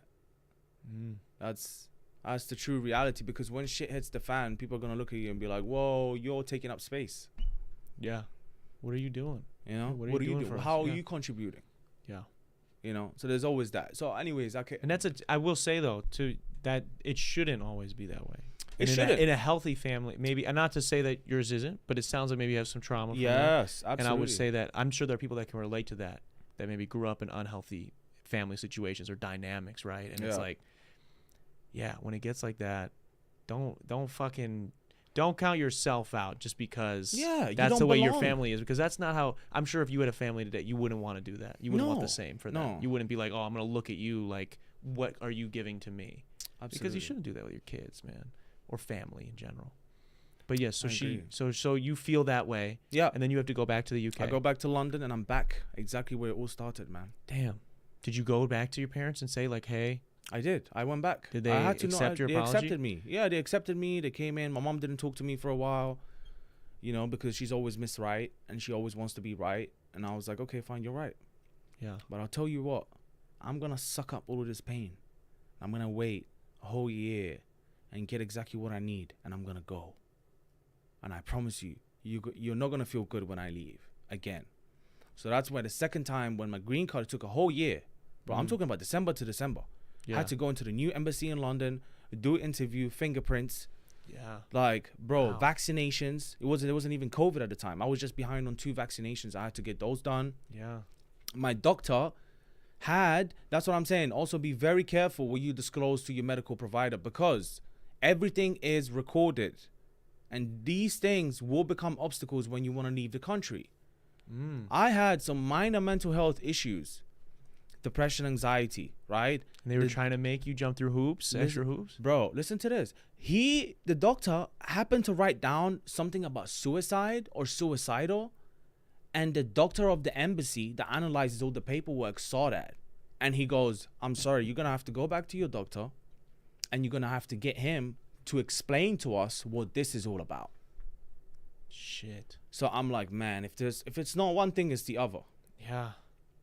It's just that everything is coming at me, bro. Like, I'm Yeah. like, what do I do? I'm trying. I keep getting pushed back. Yeah. So you get this from him? So I imagine I go back to the doctor. My only obstacle was the gatekeeper, right? It was a lady that worked at reception, a wonderful Caribbean lady, Jamaican lady. Oh my God, I love her. She was such a sweetheart of a lady, right? But all this, in order for you to buy sweets, what do you take? What do you need? Money, right? So she was. I said, you know what? I'm trapping all night. I'm working all night, right? I'm going to get done with work. I get that red 50. I want a red £50 note. Yeah. The big one. And I'm going to go and give it to her. And I'm going to be like, you need to help me out with this. Bro, I literally went up to her, gave her £50. 10 minutes later, she came out with my stuff all taken care of, went back to the embassy, all done. Damn, bro. It's the power of money again. Power right of there, money. Yeah. That's what it taught me again. I was like, all right, Ayman, I don't like to be that guy. Yeah. Yeah. Yeah, I don't want to be that guy. I don't want to have to Yeah. use money. Why can I not use my charisma? Why can I not be kind and respectful to Yeah. you and Well, maybe why do not you a if favor? Why not if they can't? They see you're in need and it's something. It's part of their job. Yeah. To go explain this or whatever. Why not just do it? But it sucks. It has to come to that. But so you get through that. Yep. And we get after through a it. year. Yep. We get the you're green here. card. That's it. We get the green card, man. We get the apartment. Wow. We come here.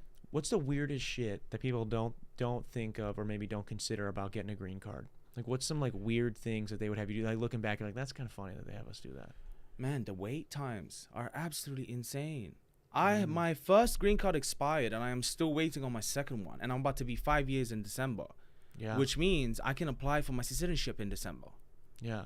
Does that make sense? So how is it that I don't have my second green card because it's so backlogged because of COVID, Yeah. Oh my God. Yeah. They probably. right? Everything is backlogged. They do that anything with the Right? government right now. They It's do that super bullshit with backlogged. it, yeah. But meanwhile, you have people coming from all over South America, jumping over the borders and getting in, right? There is all these like things that are put in place to help them find jobs, find help, do all that. Yeah. And I'm like, my brother, I paid lawyer fees to get here, and I'm still waiting for my green card.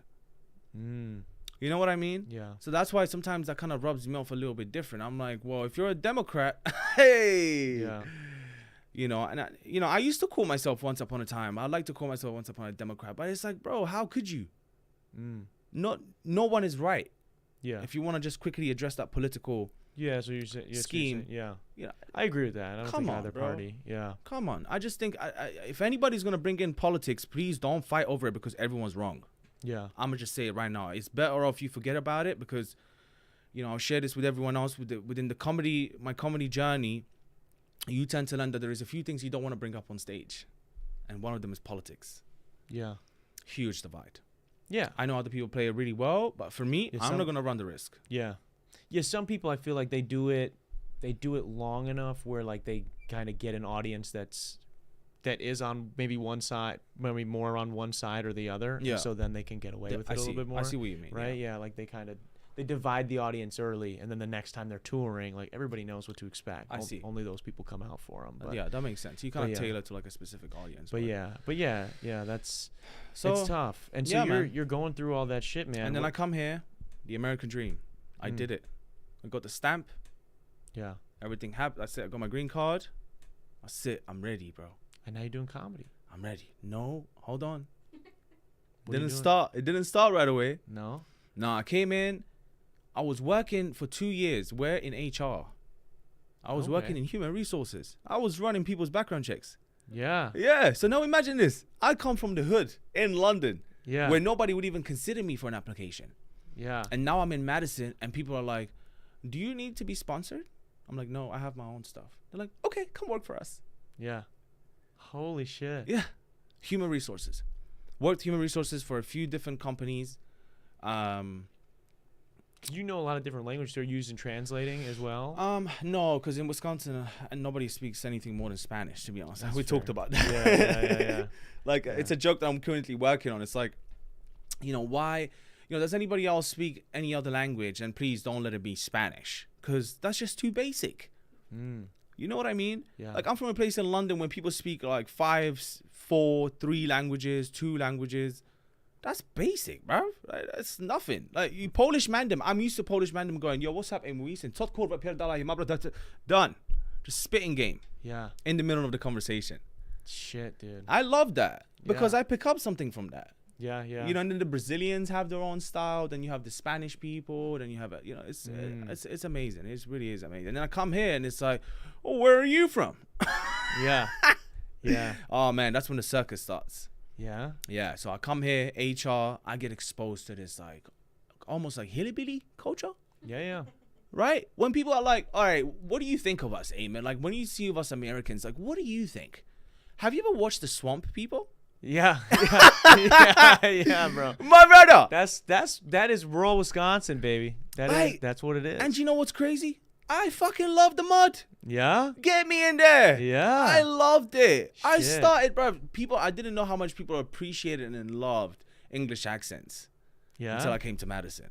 I was like, everyone is chipping in, drinks, weed, anything you can possibly imagine. Everyone is contributing, right? And I'm like, all right, my brother, what do you want me to bring? He's like, nah, you just need to be present.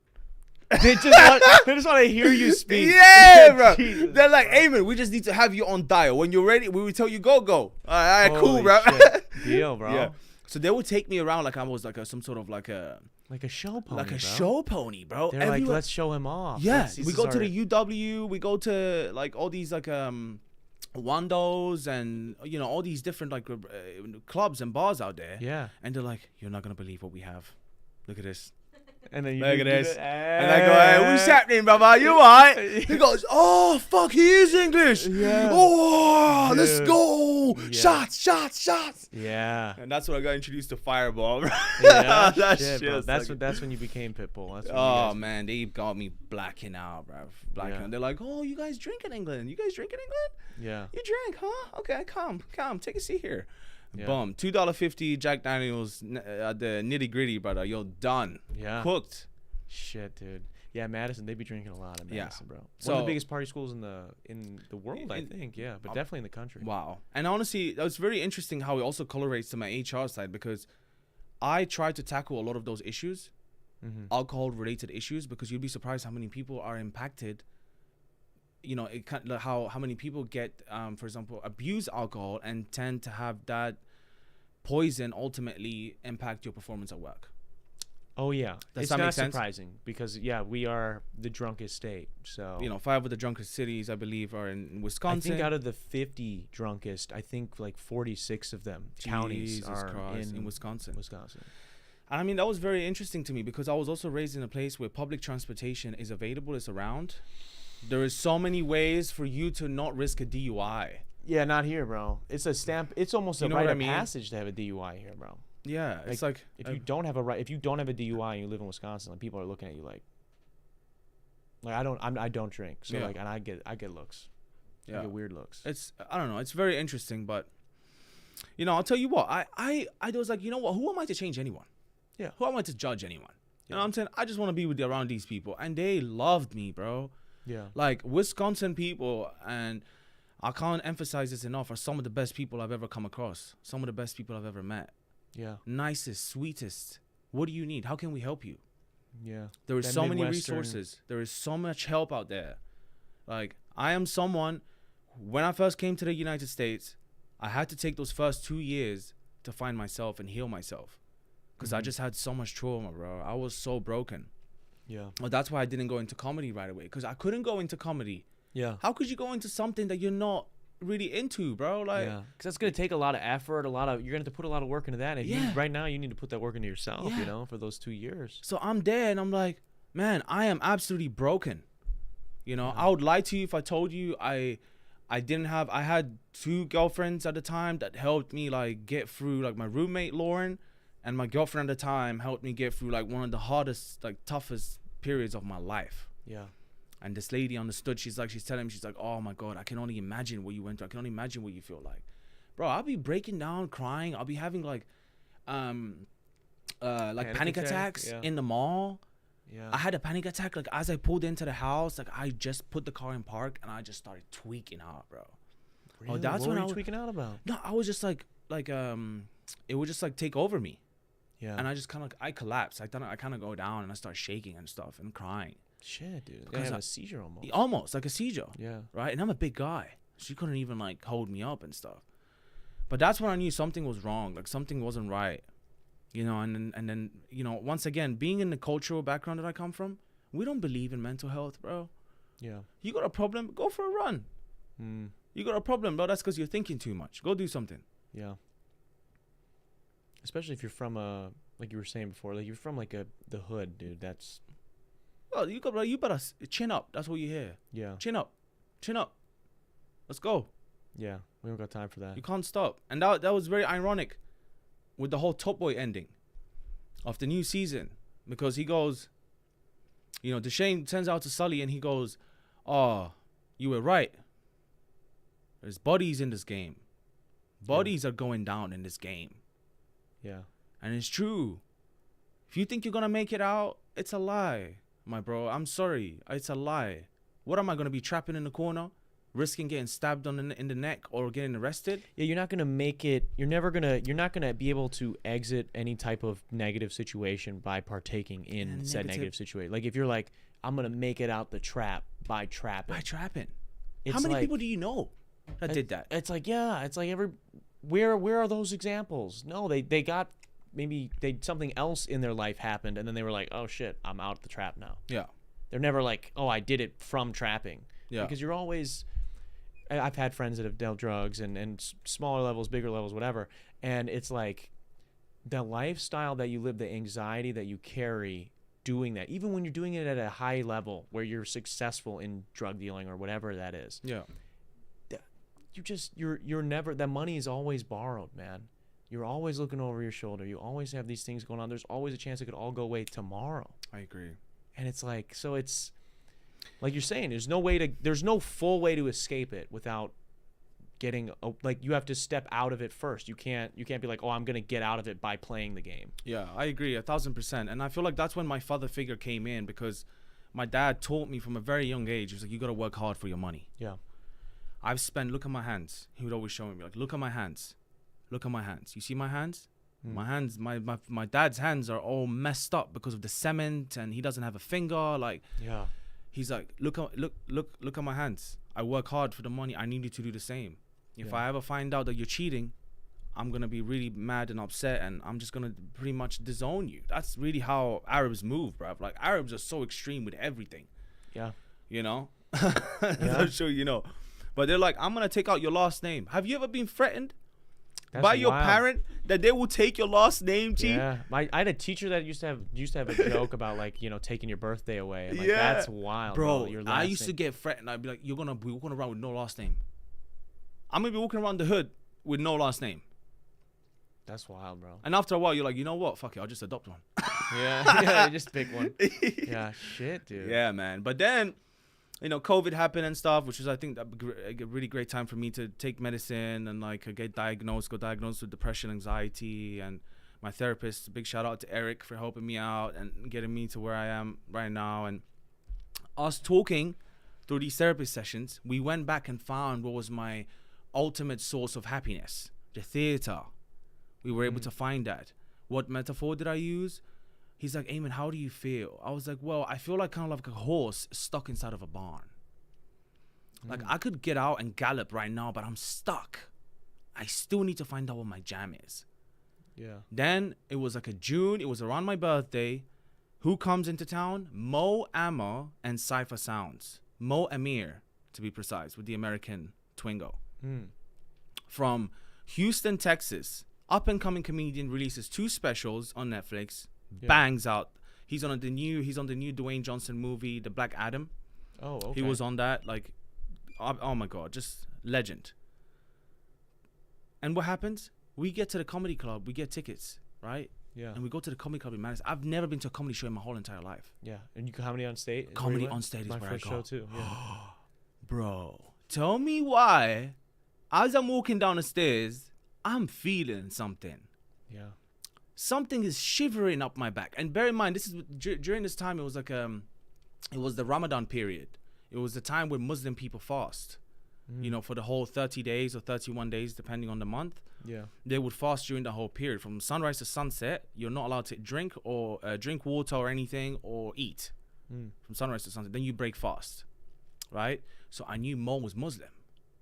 So guess what I did? I knew he was Palestinian and stuff. I went to get him one of the dates. A few dates from his country and stuff. Yeah. I went looking for them in some prairie. And I wrote him a letter. Right? Yeah. I didn't even know this was all going to happen. I get there. There's the lady, the manager of the comedy on state. Yeah. And she's like, oh, hi, guys. Welcome. Your tickets. Here's my tickets. She's like, we have 2 seats left at the front. Would you like to have those? 2 seats left, bro. And we're 10 minutes, almost like 9. No, I lied. Like 2-3 minutes late to the show. Like it was just about to kick off. Yeah. Yeah. 2 seats left. Front row. Front left. Yeah. I am so close to the stage, bro. It's a nice space in there. You're right up on the stage. My God, I honestly, I love that club with a passion, and they know that. And sometimes I feel like I love it too much. You know what I'm saying? Because it's just I can't stay away from that place, bro. That place is freaking amazing. It's awesome. Yeah. But unfortunately, it's one of those cases where you just gotta leave. In order for people to kind of appreciate you a little bit more. Yeah. Well, that's kind of was the case with me with Madison. It was like, all right, I've done my time here. Yeah. I need to appreciate you, and I need to appreciate you, and you need to appreciate me. Yeah. So I'm gonna go away for a little while, work on my craft, and come back. and then come back. But That's so the you ultimate go to the show, and did he get the dates? So I sit down front row, right? Right away, he sees me. He goes, "Where are you from?" I'm like, "North Africa."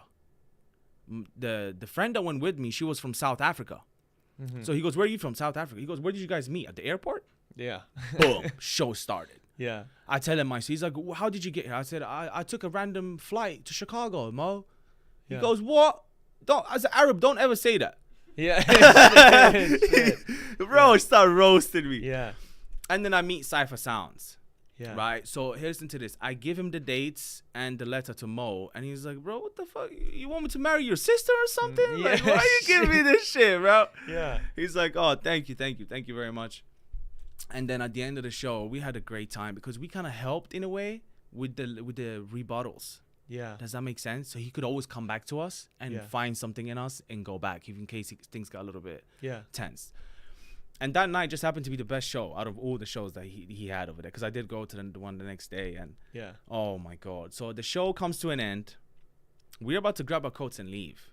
Yeah. And I see the lady at the bar looking at us, and Cypher Sound is like, yeah, those two. He's doing this. And I'm like, Bronte, it's happening. This is my calling right now. I feel it. It's here. Bro, my energy is like, I can't even understand. It's like Goku Super Saiyan level 3, bruv. Like, full on, just hair growing on my back, everything, bruv. Like, like I was ready. Like, one Hadouken, the place is done. I'm joking. Yeah, man. So he pulls me out to the back of the bar. I go to the back. And it's Cypher Sounds and Mo. I'm like, yo, what's happening, Mo? How you doing, brother? I'm so geeked to be here, bro. What's happening, bro? You doing good, yeah? He's like, yeah, I'm good, man. He's like, I'm good. Thank you for coming to my show. I'm like, yeah. I'm like, bro, thank you for like introducing me to this. Yeah. I didn't even know this was a thing. This is like the least hostile. Like it's like there was no hostility in the whole club. Yeah. And I've never experienced that. I've never been somewhere where you can just be and not have to look at someone or like look behind your back or kind of be like. That's what's beautiful about comedy clubs, dude. Man. Because you go in, it's just like you're there to fucking let loose and just like. It was a breath of fresh air. Yeah. That's for sure. So what happened was that we went back to the bar. Obviously we weren't drinking at the time. And, you know, it was just me and Cypher talking and stuff. We exchanged contacts. He follows me and that. Then I go and I told Mo, I'm like, yo, Mo, you want some weed? And this becomes my ultimate tool to get to every single comedian to this day. Mo Ayman, Brian Moses, I can name you so many comedians that I've met. Yeah. Simply by going past them and go, yo, you want to smoke some weed? Shit. That's my technique. I'm putting it out there because I don't care. Free game, bro. Free game. Yeah. It's too easy. Yeah. Too easy. And it working. Bruh. Every time. Wow. Shit, bro. I gotta start smoking weed, I guess. You know what I mean? Yeah. Like, I have always the finest of stuff ready. Can I show you? Actually, I have stuff in my bag. Can I show you? Show me, yeah. So this is the famous bag. It's a Lululemon bag. No surprise. Lululemon bag. That's a nice bag. Yeah, it's a Lululemon bag, and I'm a big fanatic for anything Lululemon, to be honest. Yeah? Yeah, I love Lululemon with a passion. I know you pay a lot for the money, but I'll tell you what. If you tell them you're a veteran or you tell them that you own a yoga studio, you get 25% off. There's another freebie. Jesus. Yeah. So this was it right here. So you keep the good stuff on I keep the good stuff on me all the time. So these are my essential materials. I don't know if anybody can see, yeah, but you can, here, lift it up. yeah, I'll lift it up. But yeah, there you go. this is where the medicine goes, and obviously, you know, this is my favorite papers. Shout out to CBD Paradise. My best friend Johnny owns that up in Madison. Okay. So if you guys ever need any smoke, anything to do with edibles or anything like that, and by the way, we should talk about that because they'll be more than happy to be on your show, like kind of sponsor your show in a way. Yeah. Their business, their business is doing so well, bro. Shit, bro. Like, yeah, we should. I'm so happy for them, and they're doing really good, and I'm sure they would love another outlet for like marketing, but you know. Yeah, we get to that. We'll get to that. Yeah. So, yeah, I mean, so Cypher Sounds, you know, he follows me back on Instagram, and then we go up, and as I was coming back, that's the first time me meeting Aymans. I don't know if you know Aymans. He's the security of the club. Of the comedy club. Oh, okay. He would be someone interesting to have on the podcast, actually. Interesting. And he works comedy. He works at the comedy on stage. He's the one and only security. He's a bald, white, ginger guy. Okay. Don't ask me how I find out that he was ginger. Yeah. Yeah. Well, he was just, oh my God. So at the beginning, he didn't obviously know me. Yeah. Right? He's like, who's the stranger? So I'm coming back. At the time, I didn't know that his name was Cypher. So I called him Chipper. Because I'm from London and I'm going to make my own lingo out of it. You know what I mean? Yeah. So he goes, who are you here to see? I said, I'm here to see Chipper. He's like, what the fuck is Chipper, bro? Yeah. I'm like, yo, Amos, trust me. Like, I promise, I'm not here. Just ask him. He's like, nah, I'm not letting you in. Shit. I'm like, damn, bro, I just fucked it up. I was just in there with them. Yeah. And now I've left to go get the weed and come back. And now I've lost him. I've lost my opportunity. Yeah. Probably panicking. But then I was panicking. He saw me. I was panicking, and he goes up to him. He's like, "Is he with you guys?" Yeah. And he goes, "Yeah." And then he lets me in. I'm like, "Fuck yeah!" I'm like, "What? Do one, right?" Yeah. And then we ended up we're actually really good friends right now. Yeah. But me going inside and then like him not wanting to let me in, I was like, "All right, well, you know what to do now. Jog on." Yeah. Shit, dude. Yeah. So we went upstairs to the green room. Yeah. And we actually rolled up. We had a rolling competition. Me and Mo Ayman in the green room in Madison, bro. Shit, bro. Cypher Sounds doesn't smoke weed, doesn't drink, so he already left. I believe he left. He went to his hotel room, but yeah, it was just me and Cypher and me and Mo Ayman up in the room. Yeah. And then guess what? He connects to the speaker, right? And I have been listening to this song for like the last prior 6 months leading up to this moment. Like, it's one of my favorite songs, bro. And it's the Dakota Bay. I don't know if you've heard. Sitting in the morning sun. I've been sitting.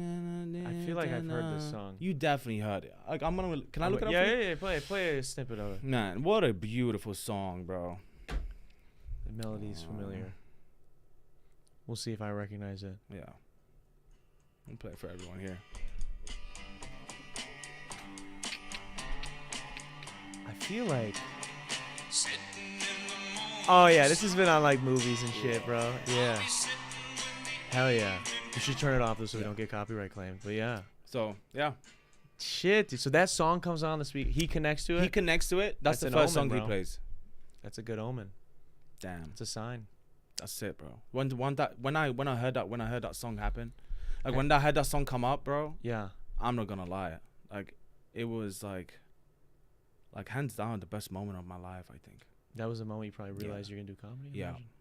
Dude, have you ever read The Alchemist? No. You should, dude.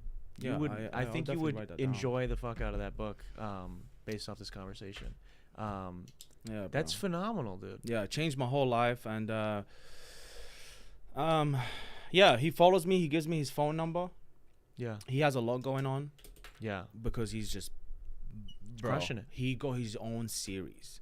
He's got his own series on Yeah. Netflix called Shit. Mo, Really? and it was on the 50 best series by the New York Best Times. Hmm. You know, like he's doing unbelievable numbers. Yeah. I'm nowhere near that. Yeah. But I have one person, and that person is Cypher Sounds, which I would also love to give so much credit to, man. So if you don't know who Cypher Sounds is, Cypher Sounds is the one DJ that you see in the Rihanna video, Pon the Remix. Really? It's the number one DJ that you see. The first guy you see in that video is him. Okay. He is the number one DJ in the whole of New York, bro. He was on 97.5 Jam and all of those like Yeah. New York stations. He's just taking over another station right now. Like he's the best, bro. Like I've never seen anybody do what Cypher does, because he uses music and comedy. Mm. Oh my god, fam! I'm like, bro, this guy's too smart. Yeah. It's That's kinda- wild. yeah, Dude. You got 'cause- to meet him, dude. Yeah, bro. And he would do like he'll play like a, Arab people music. Yeah. And he'll be like, oh, you guys like that? You guys like that? And he'll be like, he'll play white people music. He'll be like, oh, you guys like that? You guys like that? And he's just kind of like a great way to warm up the crowd. Yeah. And he's a great, I mean, at the time he was opening for Mo, but now he's doing his own thing. Yeah. Wow, dude. That's You know. special. And That's he just, special to he have was that a DJ for the Dave Chappelle at his, wow. at his shows, and, Bill Burr. Yeah. I can keep, yeah. I love Cypher, man. I love that guy with a passion. Like he really did change my life. And what happened right after that night, I started going to open mics. Yeah. Went into the first ever open mics, which was at the Rigby, I remember. Okay. And that's when I met Matt Jordan. That was the first ever time meeting, actually seeing Matt. And I kind of knew he was a big deal by the way he was just like rolling his eyes, and kind of like he would hear people's jokes on stage and just like, we've heard this one before. And then Yeah. and then I go up there and I did a set about water, funny enough. That was my first set. It was like, coming from the UK, my biggest struggle is getting my arm out and waving, hey, can I get a glass of water? Yeah. Like kind of like a little jokey. And it was kind of interesting because I kind of felt like I wasn't accepted. Yeah. I didn't feel the same. Mm. The same feeling that I felt at the comedy club. Yeah. It felt like these guys were like, oh, who is this guy? Yeah. Who is this guy? It'd be What do like you that want? at open mic Yeah. sometimes. I'm like, what do you? So they're like looking at me like, what does he want? I'm like, all right, cool. So I do my thing and I leave. And then I remember it was the Rigby on a Thursday, and then the next Wednesday came. They told me to sign up at the Comedy on Club, Comedy on Stage. I sign up. Much better experience. Wow. Yeah. I just had to get on stage and say, what's going on, everybody? That's fucking Townie, bro. Those Madison kids. Love Bruv, it. I'm telling you. Like, when I tell you, like, that's when I came up with my first ever joke, my Uber joke. Yeah. I've been using a lot of dating apps. My favorite dating app is Uber. Yeah. And it was just, I mean, the rest was history, man. Yeah. I had the chance to sit down with and go out a few times and drink with Alec. He's the producer. He's the okay. guy that runs the whole Comedy on Stage pretty much. And, Yeah. very early on, I was just so eager for feedback. Yeah. So eager. And it was good. Yeah. It was good feedback because I was going almost like the wrong way, because I'll be talking about things and almost come across as too confident or sexist. Yeah. You know what I mean? Like, and that's when I learned that, hold on a second, what's my message here? Yeah. Who am I tailoring this comedy to? You know what I mean? Yeah. So I want people to just look at my style of comedy and go, oh, wow. Like, not only can the outsider find themselves in the joke, but it's also the insider, Yeah. the person that we're making a joke about. Yeah. If that makes sense. So Yeah, I get it. Because that's the thing in comedy, you are riding a fine line always, right? Where it's Yeah. like you might have a joke that like some people, if you're again, the joke itself could be really funny, but depending on the delivery or the cadence or adding extra things or not having extra things, it could be taken then as sexist or it could be taken as racist or whatever it is. So that's the difficulty of comedy. Man. yeah, absolutely. But I do also think that people should take other people's opinions into account. Of course, yeah. You know, I think and that probably helped you to sculpt whatever It jokes to be much better. Oh my God, it absolutely did. When I sat down and started looking at my jokes again, I was like, wait, hold on a second. This does sound a little bit, it doesn't sound too good. Yeah. You know, and I didn't want to make anybody uncomfortable. Yeah. You know, exactly. absolutely. That's the last thing I wanted to do. So that's when I did a roast battle. I remember I did a roast battle against John, the John Barons. He's the brother of Charlie Barons. Okay, yeah. I did the first roast battle ever and I won. Oh, wow. So thanks to Rich Damore, he was my vital vote. He's the one that actually voted and I was like, I won it. And that, honestly, like even though it wasn't worth shit, Yeah. it gave me the absolute boost I needed to keep going. Because Yeah. I was like, the point Alec was trying to make to me is that in this industry, you have to be looking at a 5-year commitment. Yeah. If you're not going to put in that 5-year commitment, don't even bother, Ayman, because I see you're too excited. Mm. Because that's the other thing. Like, I get on there, and it's like, once again, the horse is galloping, bro. Mm. It's not stuck in a stable anymore. Yeah. Being, like you said, a pony, like you said earlier, Yeah. like a show-off pony. Yeah. I'm galloping now, bro. I'm doing my own thing. Yeah. So you get a little I get- overzealous Oh, maybe. yes. Like you're jacked up. You're like, this is Definitely. it. Yeah. And so he's just telling you like, I cause it need is with comedy. It's dude, it's a Humbling, long game. bro. It's the Jeez. same thing with even I will say now where it's beautiful. I mean, it's still a long game because you have to get good enough for this. But like now, it's comedy and music are having this very similar thing where because of the internet and short form shit, it's being democratized a little bit more. Where it's like, you know, let's say you didn't get along with a certain club, or there was people that just were like, we're not going to put Ayman on these fucking shows or whatever. Yeah. Which happens in every industry. Oh, With absolutely. musicians, Yeah. it happens with comedians, with theaters, everything, right? Like that shit. There used to be so many more gatekeepers, and now, I mean, you look at a guy like Matt Rife, who has been working for a long time, but he catches some clips, then he catches another clip, and then another clip, and another clip, and it's like a big spiral effect. Same thing with like Troy Bond. These guys that are these younger dudes that are like catching a break because they worked on the craft for however many years, but then it takes that one really good joke, and now people are coming to your shows. And I'm a true believer in that, man. Everything you said, like amen to everything you said, because I don't believe in luck. I don't. People tell me what they say, believe in luck. I don't believe in luck. I believe in preparation meets opportunity. That's the definition of luck to me. Yeah. You know, if I prepare hard enough, I might just be ready. Yeah. You know, it's like a boxing game. It's like a boxing match. You're going to have to train 6 to 12 weeks out, no sex. Yeah. You know, you're going to have to abstain, discipline yourself Yeah. until And you're just ready. to get a chance. That's the thing. Just Don't to get even a chance. secure it. You're so It's so just right. you're just hoping for an opening, but you Yeah. gotta be ready for the opening. I just went over the weekend. I went to Janesville, Comedy Cabin. Yeah, that's a newer spot, right? Yeah, a few man, years, they're doing right? so well. They had the Ahmad guy Yeah. from the Comedy Mothership. Really? Like, bro, I was cramping up I the used whole to live time. in Janesville. Oh, Years, you said- yeah. oh, I played man. college basketball. I make so many jokes about Janesville. Yeah, I saw some of them. I was like, dude, I love Third world country. Yeah, It's yeah, cheeky. dude, I fucking lived there, bro. I know. That's hilarious. Yeah, dude. I love But it, yeah, yeah. they're doing good, man. It's I don't know, it's cool, man. It's very And yeah, I asked his opener. I was like, CJ, I was like, how's it looking over there? Give me some intel. Mhm. He's like, bro, everybody's throwing themselves at that fucking club. Really? Everyone. We have 2 local comedians who work there who I don't necessarily want to mention, but Yeah. they work at the club. Yeah. Because I feel like if I mention them, people are just going to start blowing them up. But Yeah. they work at the club from Mothership, and they've been in our scene for the last 5 to 10 years. Mm. Wow. And they deserve that spot. They're doing well for them, and they were able to get in. Yeah. You got your shot, you got in. Now there's a sea of comedians following them. Yeah. You get what I mean? Yeah. Bro, it's time to look elsewhere. Yeah. What's the next place? Right, Mm. Austin looks like it's a bit busy right now. Yeah. So I was thinking, I was like, Chicago. Yeah. And when Chicago came in, I was like, I'll move to Chicago. I'm ready. Yeah. Let them eat me. Sharks. Are you kidding me? Chicago comedians, bro. Absolute sharks. Yeah. Like, killers. Like I used to make like 20-second punchlines, 15 seconds punchlines. Now I find myself going 1 minute, 2 minutes before I find 1 minute before I even find a good punchline, because I want to. You know what I mean? I'm not desperate to find a punchline right away. I'm gonna take my time and see what's funny. What comes up, comes up. What doesn't? Yeah, that's cool, man. It's a journey, bro. It really is. You're gonna keep chipping away, bro. I can tell you from this conversation, you're gonna keep working at it. Thank you, bro. I appreciate it. So we're just over 2 hours, man. We're gonna have to do another podcast. Episode 2. Yeah, we're gonna have go. to. I want real quick. We've got a couple people here. What do we got? Central City. Oh no, there's some other stuff. I want to before we wrap, man. Yeah. Is there anything?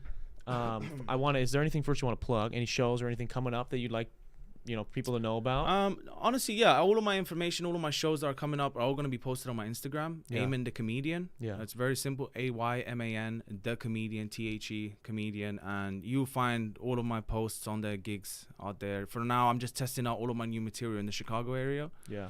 And I do have some stuff coming up, which I'm really excited. But I just honestly, I just want to branch out, man. Yeah.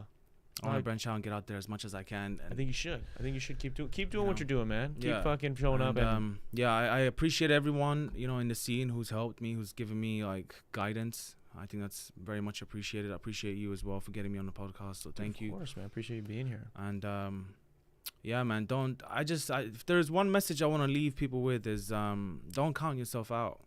Yeah.